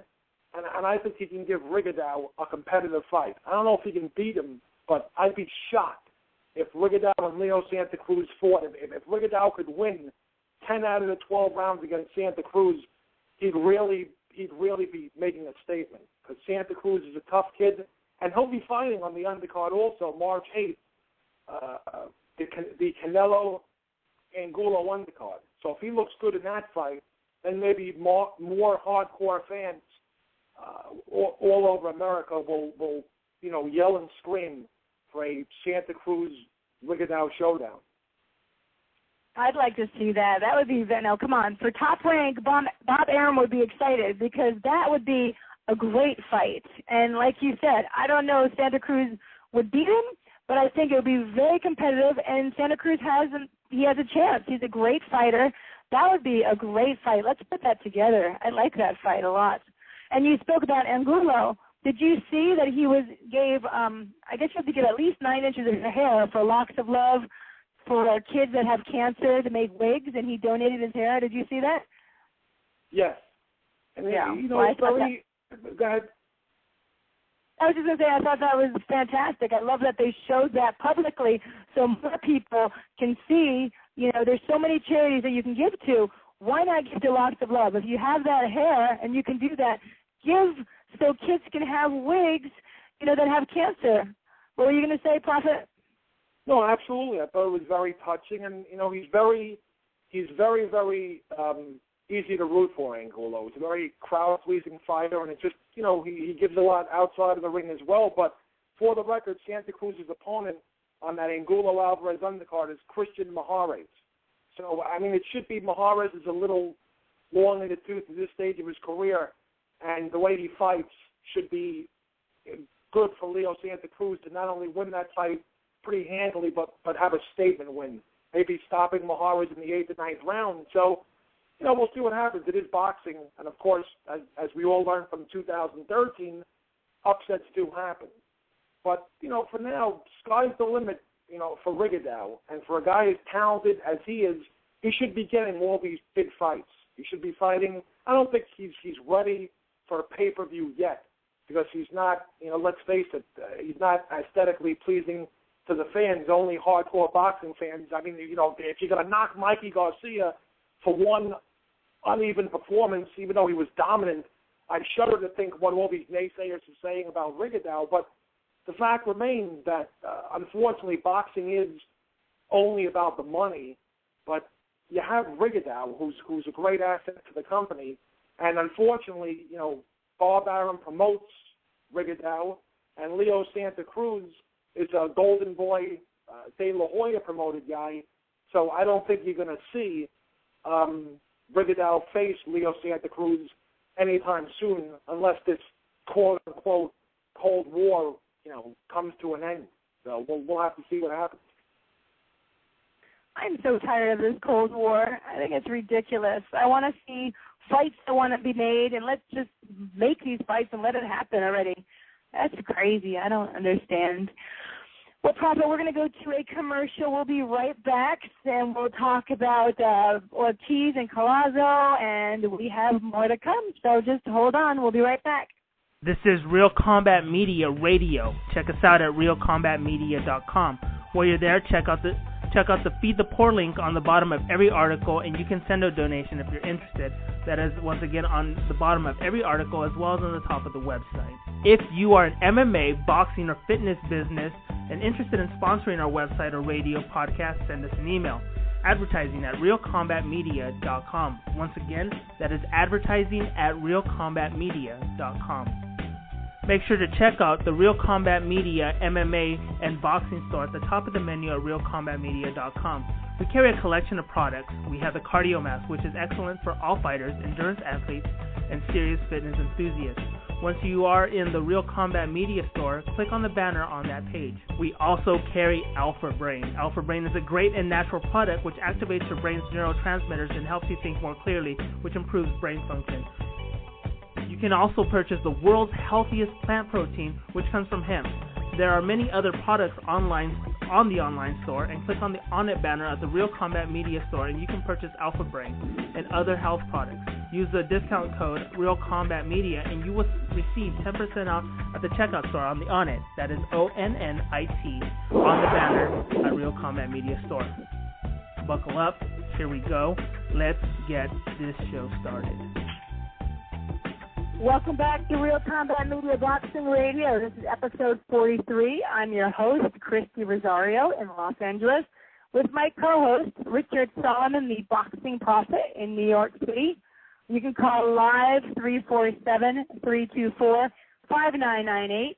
You can find us on Twitter at Real Combat Media. My Twitter is at BoxingGirl, BXINGIRL.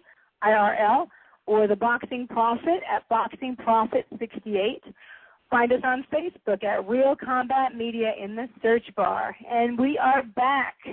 Well, we are still waiting to hear from Latif Coyote. He said that he has a meeting with his lawyer, so hopefully that meeting is over soon so we can talk to him and find out what is going on. I'd love to know if he is going to have a rematch with Antonio Tarver after their draw in the no contest when Antonio tested positive. But it's a new day and age now, so hopefully they will get to fight again, and we'll talk to Latif. We shall see.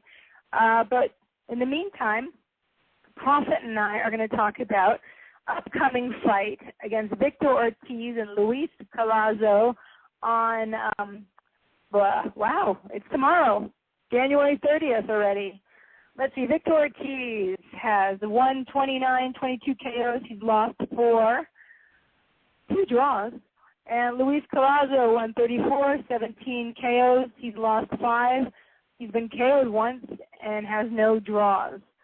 So what do you think about this setup here, Prophet? It's an interesting fight, and, it's a dangerous fight for both men. Both are former world champions. Victor Ortiz obviously took the long break after he had his jaw broken by Josesito Lopez. He's coming off of the back-to-back losses because he lost to Lopez and he also lost to Floyd Mayweather Jr. And people kind of were disenchanted with his performance against Marcos Maidana when, for all intent and purposes, he quit in the middle of the ring. But like I said before, he's a warrior. He went to war with Andre Berto and redeemed himself. Obviously, it's no criminal sin losing to Marcos Maidana. Just ask Adrian Broner about that. And Victor Ortiz is a guy who always brings it. And I thought the Lamont Peterson fight, I'm one of the few, I'm in the minority here, but when he fought a draw with Lamont Peterson, I actually had Lamont Peterson winning that fight 7-3. And that should be the blueprint for Luis Collazo to beat Victor Ortiz. Collazo's got to use his jab, use his foot movement, move around the ring, counterpunch Ortiz, and, just basically beat him with your ring generalship. And Victor Ortiz has got to show no signs of rust. He's got to jump on Collazo early. Ortiz has a great left hook. He's basically got to stay active, cut off the ring, because I think Collazo will box. And to me, it seems, if Ortiz doesn't show that rust, that he should be able to beat Collazo. But Collazo's a very tricky guy. To me, Collazo's most impressive fight was actually in a loss.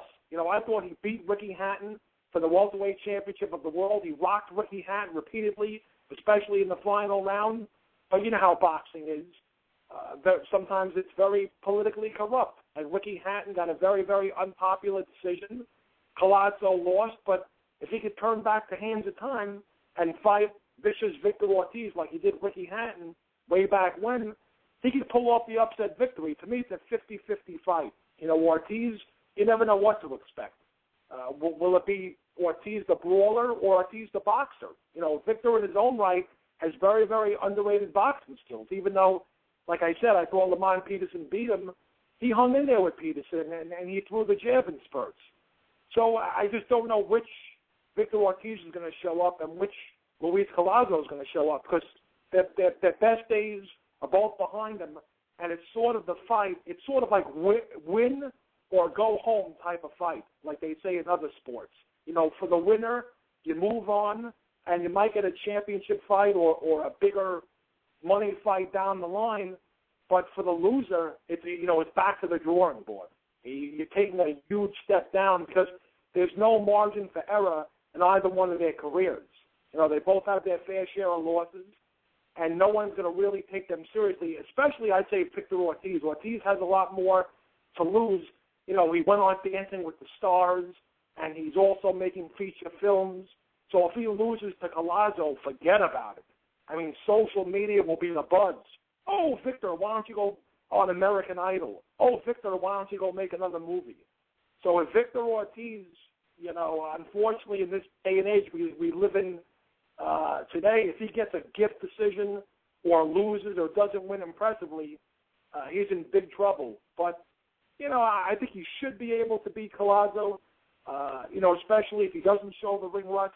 If he fights smart, jumps on him early, doesn't show signs of rust, cuts off the ring, he can actually stop Collazo. But I think it'll probably go to distance, and Ortiz will win a hard-fought decision. But like I said, ring rust is the key. I think it's close to, a year and a half since he's been in the ring.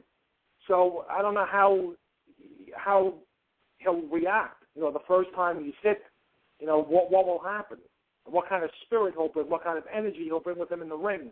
It's a fight he should win, but with a long layoff, you never know. But definitely crossroads fight for both guys, but I think it's a little bit more important with today's age of social media, with Twitter and Facebook. I think it's more important for Victor Ortiz to win this fight. Yeah, Victor hasn't fought, like you said, a year and a half since June 23rd, 2012.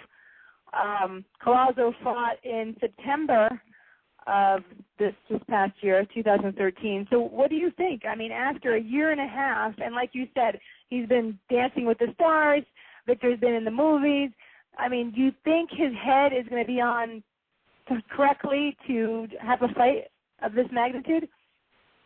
I hope so. And, you know, Collazo does have a couple of wins consecutively, so he has confidence. He's brimming with confidence. And you don't know, like I said before, you really don't know which Victor Ortiz is going to show up. You know, he went to war with Madonna and quit, showed tremendous resiliency in overcoming 2 knockdowns and beating Andre Berto. Instead of cutting off the ring and trying to lure Lamont Peterson into a street fight, was perfectly content with boxing him. So Victor Ortiz can do a little bit of everything. And, you know, Collazo is more well-known for his boxing skills, but Ortiz might surprise you. He may say, you know what, I haven't fought for a year and a half. I don't want to brawl with Collazo. Maybe I'll try and outbox him. And he is capable of doing that. He's got a very good jab, does Victor Ortiz. And he's got to use that jab to set up his vicious left hook, which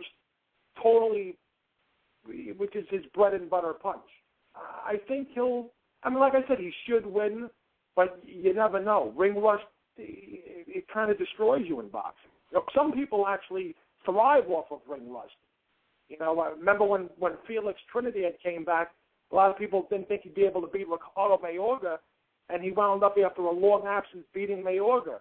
And Sugar Shane Mosley, you know, took long, you know, periods of inactivity, and he came back and won some fights. So it all depends on how Victor Ortiz's body reacts. But I mean, I think he should win, but you never know. It's both of their. It's basically a last stand per se for both fighters, because the loser of this fight doesn't get a title shot and has to go back to square one.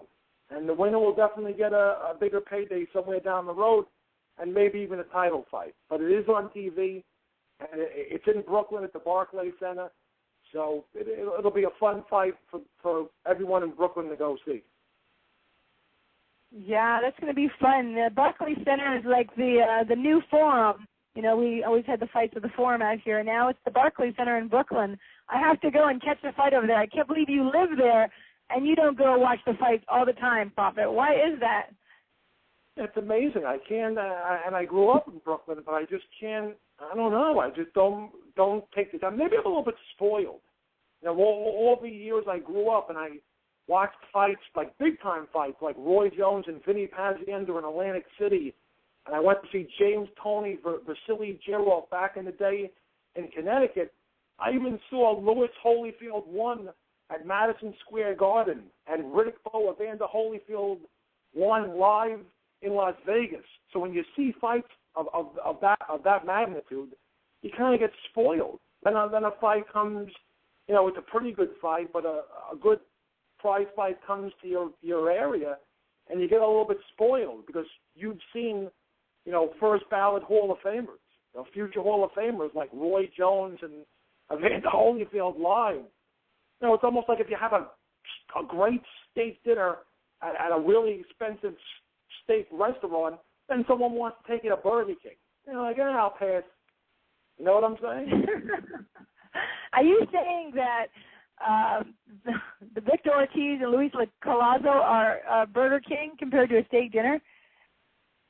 Yeah, pretty much at this stage of their career. I mean, let's face it. You know, they're both towards the end of their careers. They have probably one or two really solid fights left in them, and it's a good television fight. But I don't want to brave the elements. In case you haven't noticed, it's very, very cold in the Northeast. It's like 5 degrees with the wind chill. It feels like it's negative 30. It's going to take a heck of a lot of a better fight for me to, you know, brave the elements and take a train and go into Brooklyn to see a fight. And it will be a good fight. Oh, my gosh. Prophet, put on your thermals. Put on your thermals. Grab your cojones and get your butt over to Brooklyn. I think it'll be a good fight. It'll be fun. Nice undercard. You'd have a good time. You could talk to people about boxing and Real Combat Media Boxing Radio. I think it would be a good fight if I was in Brooklyn now. All right. Well, we're going to move on. We want to move on to, I think, one of your favorite fighters, to Gennady Triple G Golovkin and Asumanu Adama. I know I sound pretty lame trying to say his name, but Asumanu Adama. So they are fighting February 1st in Monte Carlo, and it's not going to be televised, unfortunately. It should be interesting. It's for the International Boxing Organization middleweight title, the WBA World middleweight title. It should be, I don't know. What do you think? You think it's going to go the distance, or you think Gennady is going to drop another one? Yeah, so this fight will not go to distance. I'd be shocked if it goes past 5 rounds. The last time Triple G was in Monte Carlo, he scored a highlight reel, first-round knockout over Ishida. It was violent. It was brutal. I don't know why it's not being televised. I guess it's a mismatch. But if you take a look at Adama's resume, you know, back in 2012, he did fight Daniel Gill for the middleweight title, the IBF, and he fought competitively. I believe one of the judges had it 7 rounds to 5, and it was a very, very competitive fight. He is a boxer. He's a mover. He controls his range pretty well. He moves laterally and side to side pretty well, fights backwards, throws a good jab. The only reason why I think he's in over his head, obviously, is because Triple G is a machine who does everything well. And Adama's biggest weakness is that his punches are way too wide. He's pretty good defensively. And like I said, you know, Triple G's been in there with a lot of guys who just aren't willing to box. You know, they just stand in front of him for whatever reason, and Triple G tortures them. Curtis Stevens, Gabriel Rosado are 2 examples. But I think if he's smart, Adama would throw jabs in bunches, use his feet, his legs, and move around the ring. But like I said, eventually he's going to have to engage. And while his punches are wide and lack conviction, Triple G's are just the opposite. He throws accurate punches right down the middle, and I would kind of be shocked if the fight goes past the 4th round. I like Triple G in 3 one-sided rounds. But this is social media, like I said. You know, a lot of people, which is another reason why I don't go to fights live now, because you saw the reaction that Mikey Garcia got at Madison Square Garden. Fans were booing him out of the building, and I can't stand fans like that. I'm afraid if I go to a fight live and they boo somebody, there's going to be a brawl, and the boxing prophet's going to get in trouble. But Triple G, you know, has his fair share of critics. You know, they're saying that he's fighting the Gabe Rosados of the world and Curtis Stevens. You know, where are the upper echelon guys? So the plan is now, from what I've been hearing, after Triple G disposes of Adama in relatively quick fashion, and it would be shocking if he didn't score a one-sided knockout inside of 3 or 4 rounds, the plan is for Triple G to come back to Madison Square Garden, where he beat Gabe Rosado sometime in April. And the 2 opponents being mentioned are Daniel Deal or James Kirkland. And yes, you know, a lot of people would say, you know, he'll destroy James Kirkland, whatever. But James Kirkland, based on his performance in his last fight against Tapia, they don't get much more fan-friendly than that.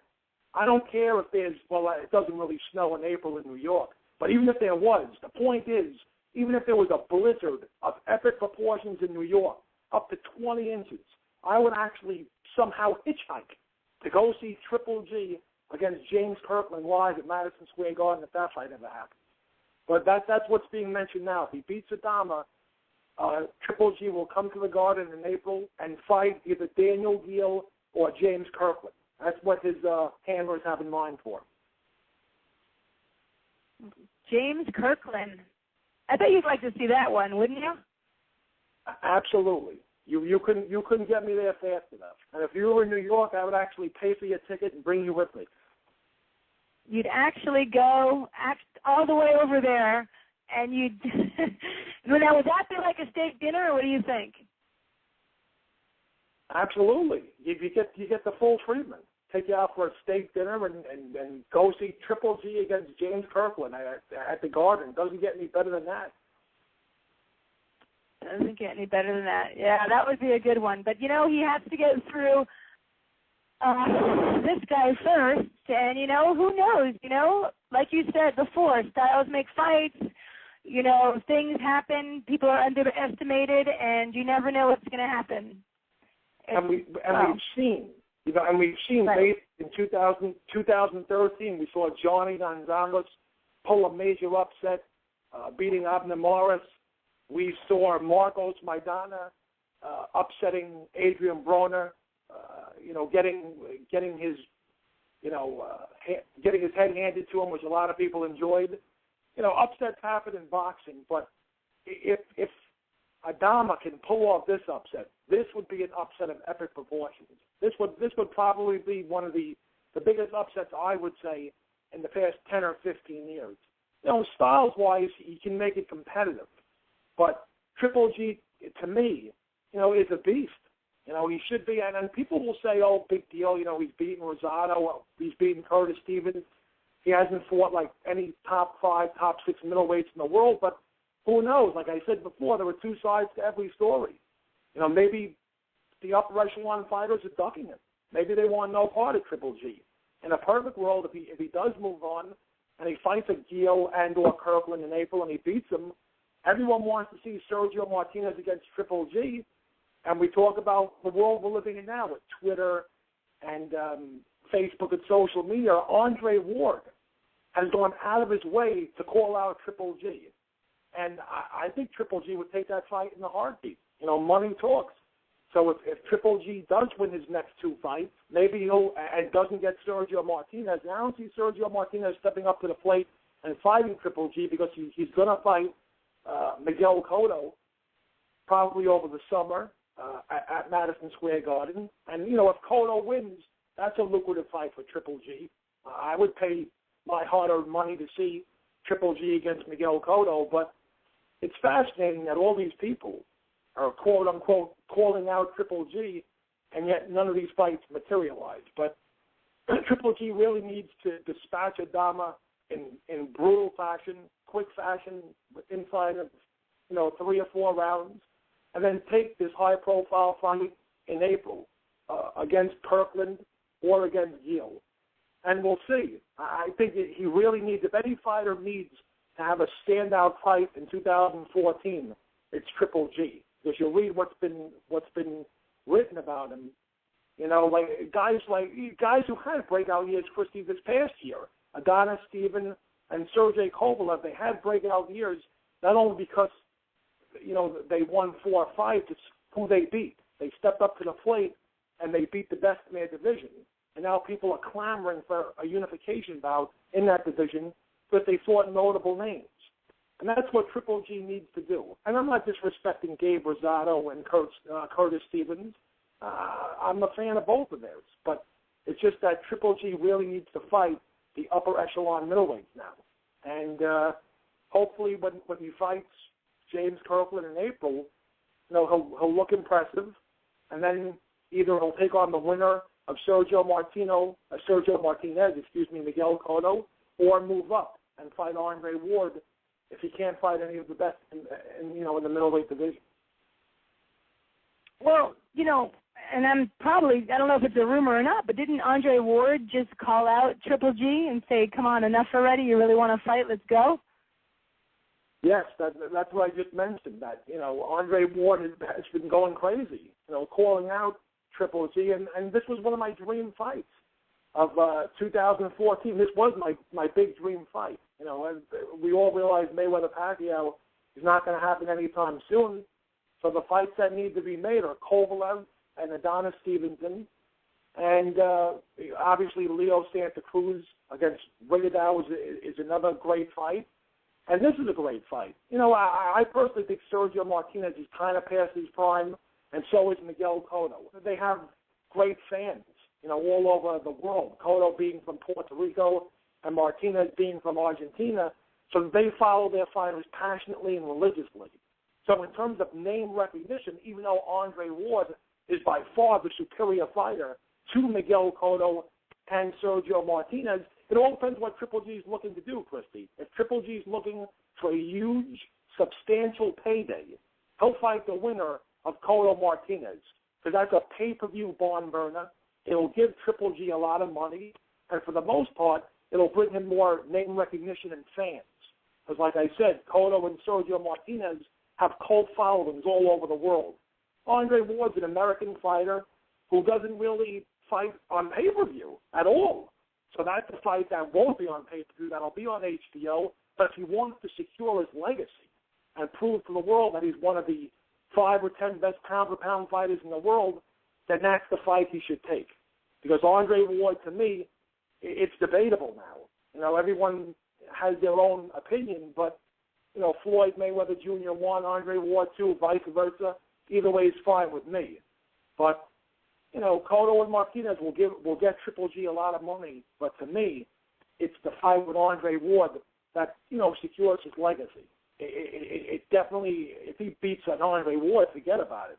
It shows that Triple G has indeed arrived. So it'll be interesting. He definitely has choices. There are a lot of options for Triple G, but like I said, he has to conduct business this weekend against Adama, which I think he'll do in quick and brutal fashion. Well, there you have it. That is the profit. Now, unfortunately, we can't watch it, which is bizarre. I don't understand why it's not televised, but oh well. So we have a lot of fights coming up, a lot of interesting fights. You know, Victor Ortiz, as we were talking about, versus Luis Collazo. That is tomorrow, 12-round welterweights, and that will be on, I believe it's on Fox Sports 1. The undercard is Gary Russell versus Miguel Tamayo, 8 rounds, junior lightweights. Marcus Brown, who's a very good fighter, versus Kentrell Claiborne, 6 rounds, light heavyweights. Emmanuel Gonzalez versus Victor Sanchez, 8 rounds. Zachary Ochoa versus Jose Valderrama. And Rafael Vasquez versus Bradley Petrella. That's 8 rounds. And then, let's see, on the 31st, ESPN2, ESPN Deportes, we have Elvire Morique versus Blake Caparello. There are a lot of fighters there.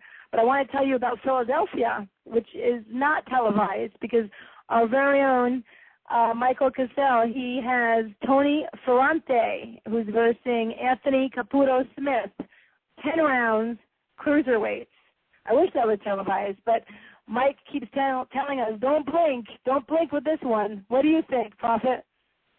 Let me tell you something. We're talking about the weather and fights I would go see or I wouldn't go see. If I had the time, I would actually brave the elements and make a trek all the way to Pennsylvania so I could support Mike Cassell and his fighter. I think he should win relatively easy, and just unfortunate that it's freaking so cold outside. Otherwise, I would make that trek.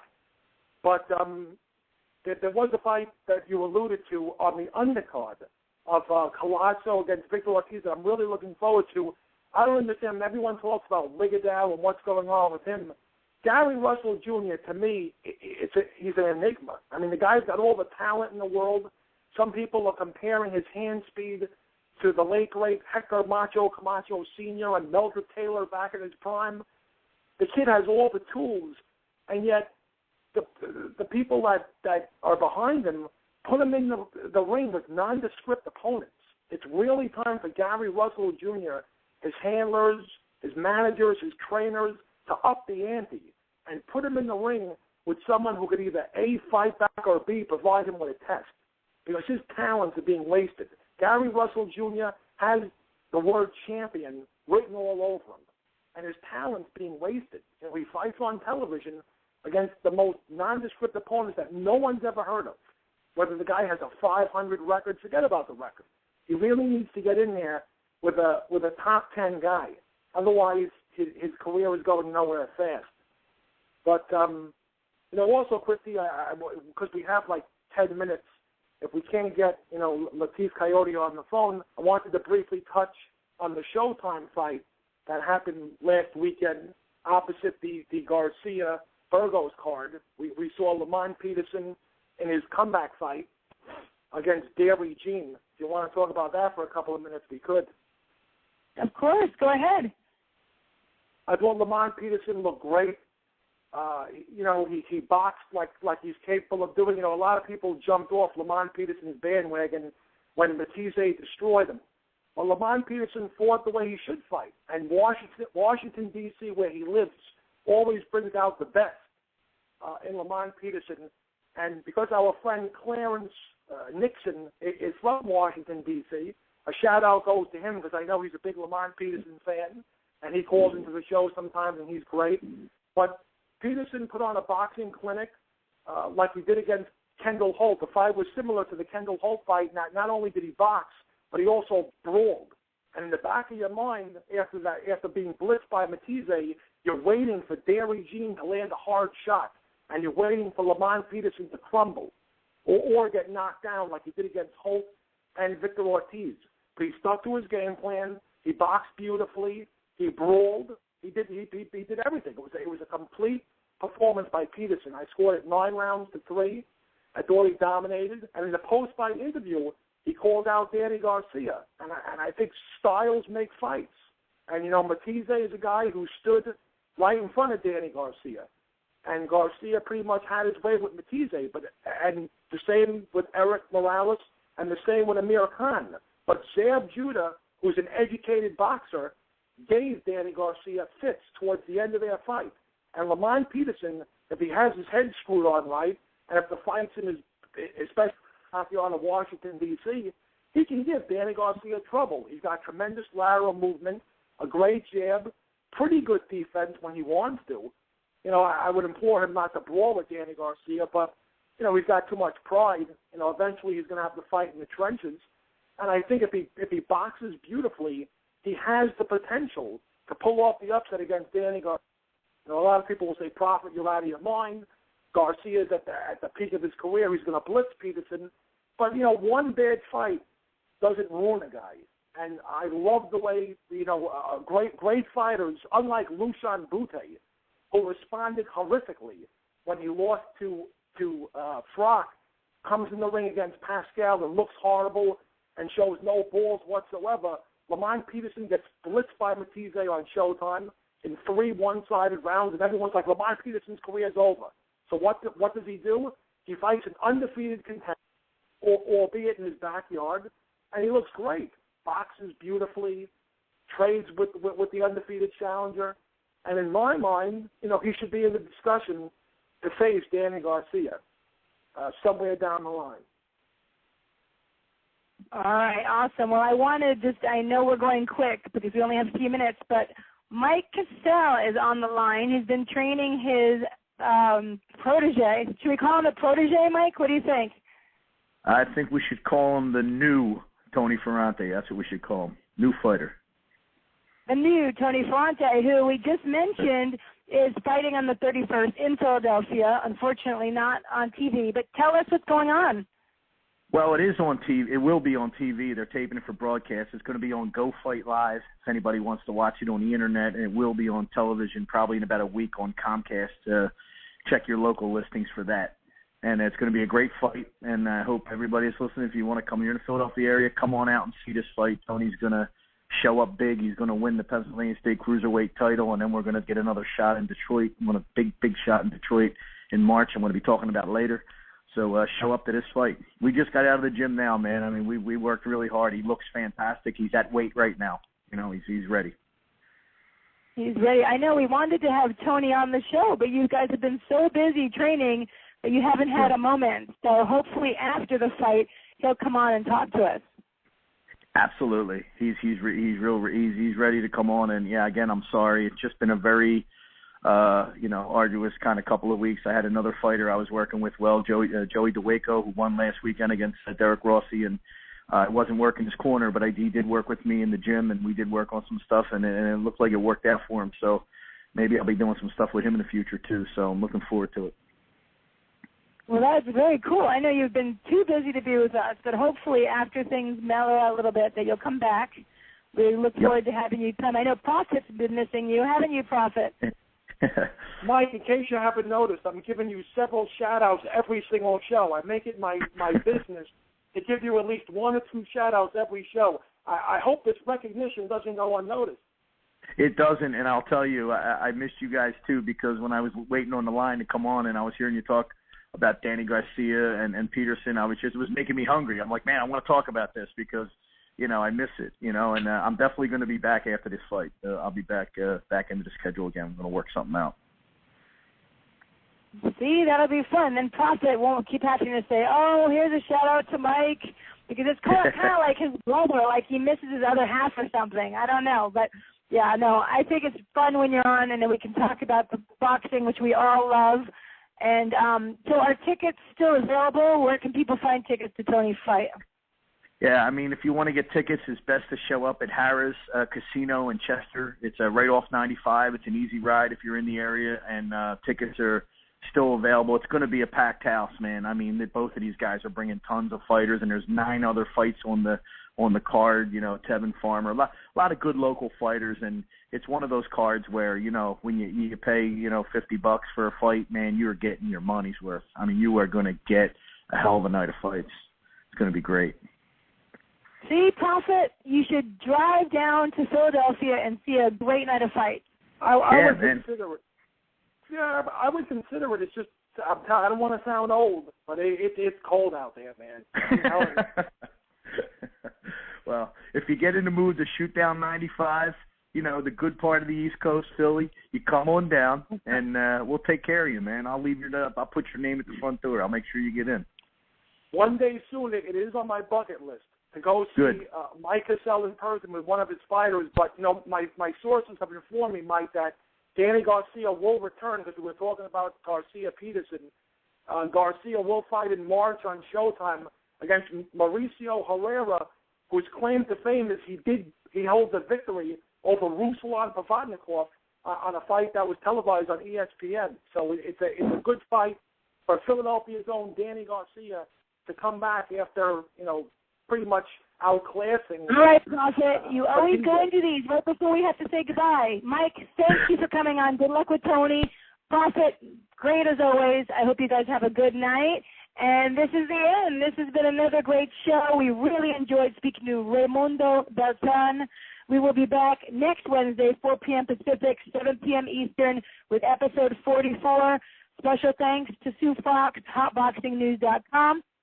Have a great week, and we'll see you back next week on Real Combat Media Boxing Radio.